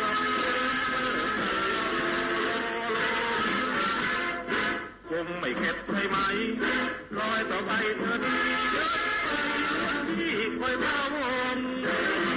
ยังเต็มยังตึงอย่าพึ่งทำจงลงแลนจะเลย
เป็นไง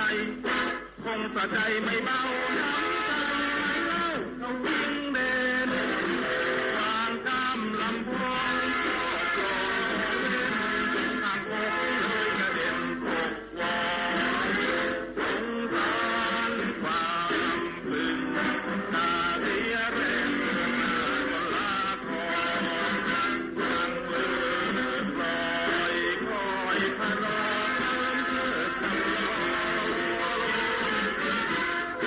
คงไม่เข็ดใช่ไหมลอยต่อไปเธอดีที่คอยพะวงยังเต่งยังตึงอย่าพึ่งทำจนลงและเจริญ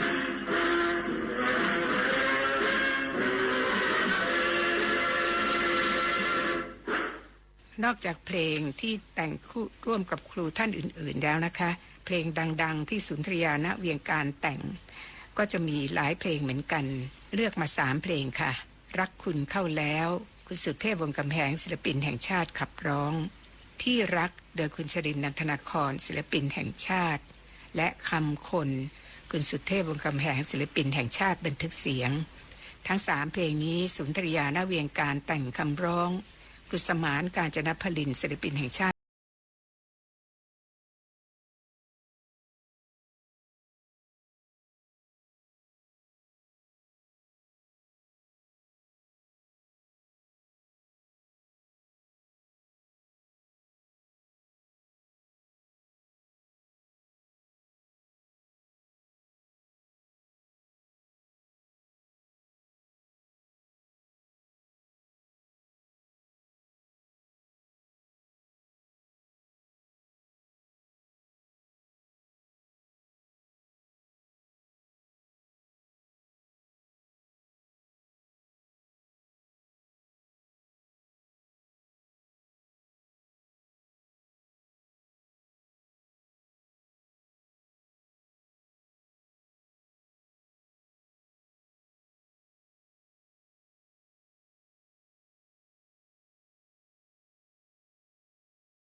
นา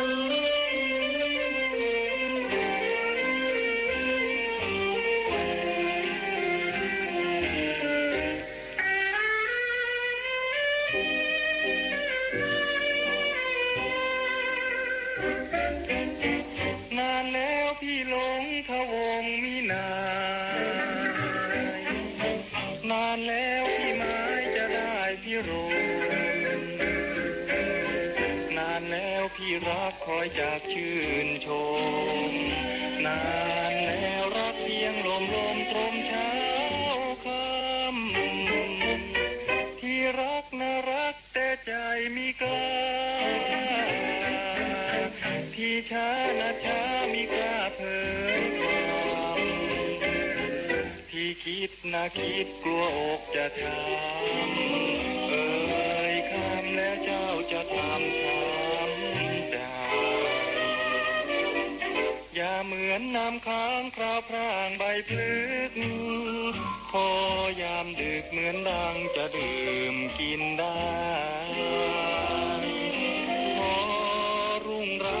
จางหายไป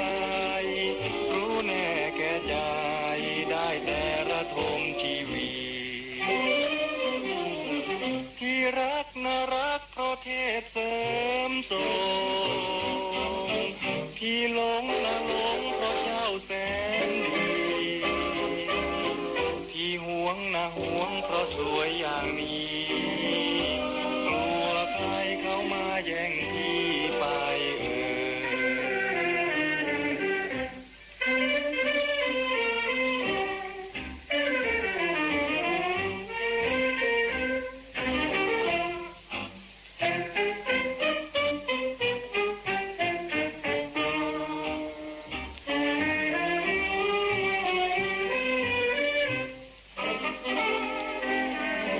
เหมือนน้ำค้างพราวพร่างใบพลึก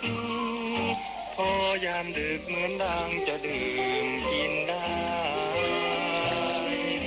พอรุ่งร่างก็จางหายไปรู้แน่แก่ใจได้แต่ระทมชีวิตที่รักน่ารักเพราะเทพเสริมทรงที่หลงนะหลงเพราะเจ้าแสนดีที่หวงนะหวงเพราะสวยอย่างนี้กลัวใครเข้ามาแย่งที่ไป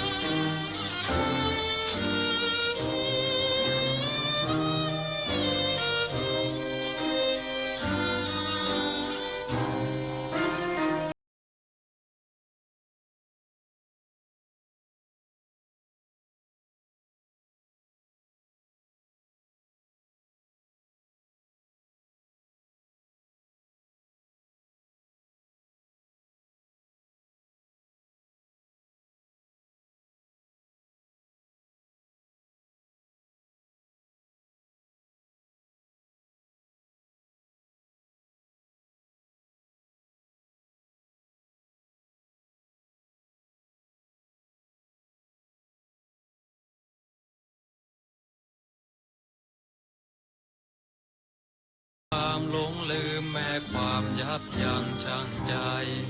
ตัดเยื่อตัดใยทอดทิ้งให้พี่อกโต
นอกจากประพันธ์เพลงเองแล้วนะคะก็ยังขับร้องเพลงได้อย่างไพเราะด้วยแรกเริ่มก็เป็นการร้องแทนนักร้องที่มาบันทึกเสียงไม่ทันก็เลยร้องแทนเลยนะคะเราจะฟังกันเพลงหนึ่งค่ะคือเพลงวิญญาณรักสุนทรยาณเวียงการบันทึกเสียงกับคุณสุพรรณบูรณพิมพ์ผลงานของสุนทรยาณเวียงการและกุศลาอารัมพีสองศิลปินแห่งชาติคืนนี้เราจะจากกันได้เพลงวิญญาณรักนะคะทูลชัยคำรอดดิฉันจารุรินทร์มุสิกพงศ์พบกับเพื่อนฝันใหม่ในวันพรุ่งนี้สวัสดีค่ะ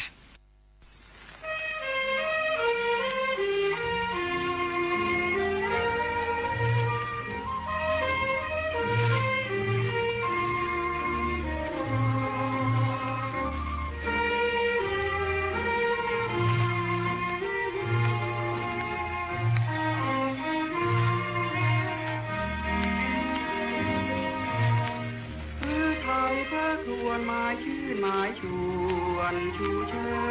ญหัวใจรักเอ่ยรักข้าขอเชิญชูชื่นลงคอยทุกวันทุกคืนสะกดกำกลืนเป่าฝืนอารมณ์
ที่นี่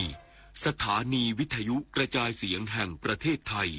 กระจายเสียงจากอาคารถนนวิภาวดีรังสิตกรุงเทพมหานครบัดนี้ขอยุติการกระจายเสียงสำหรับวันนี้ไว้แต่เพียงเท่านี้โปรดติดตามรับฟังการกระจายเสียงของทางสถานีวิทยุกระจายเสียงแห่งประเทศไทยได้ใหม่เริ่มตั้งแต่เวลา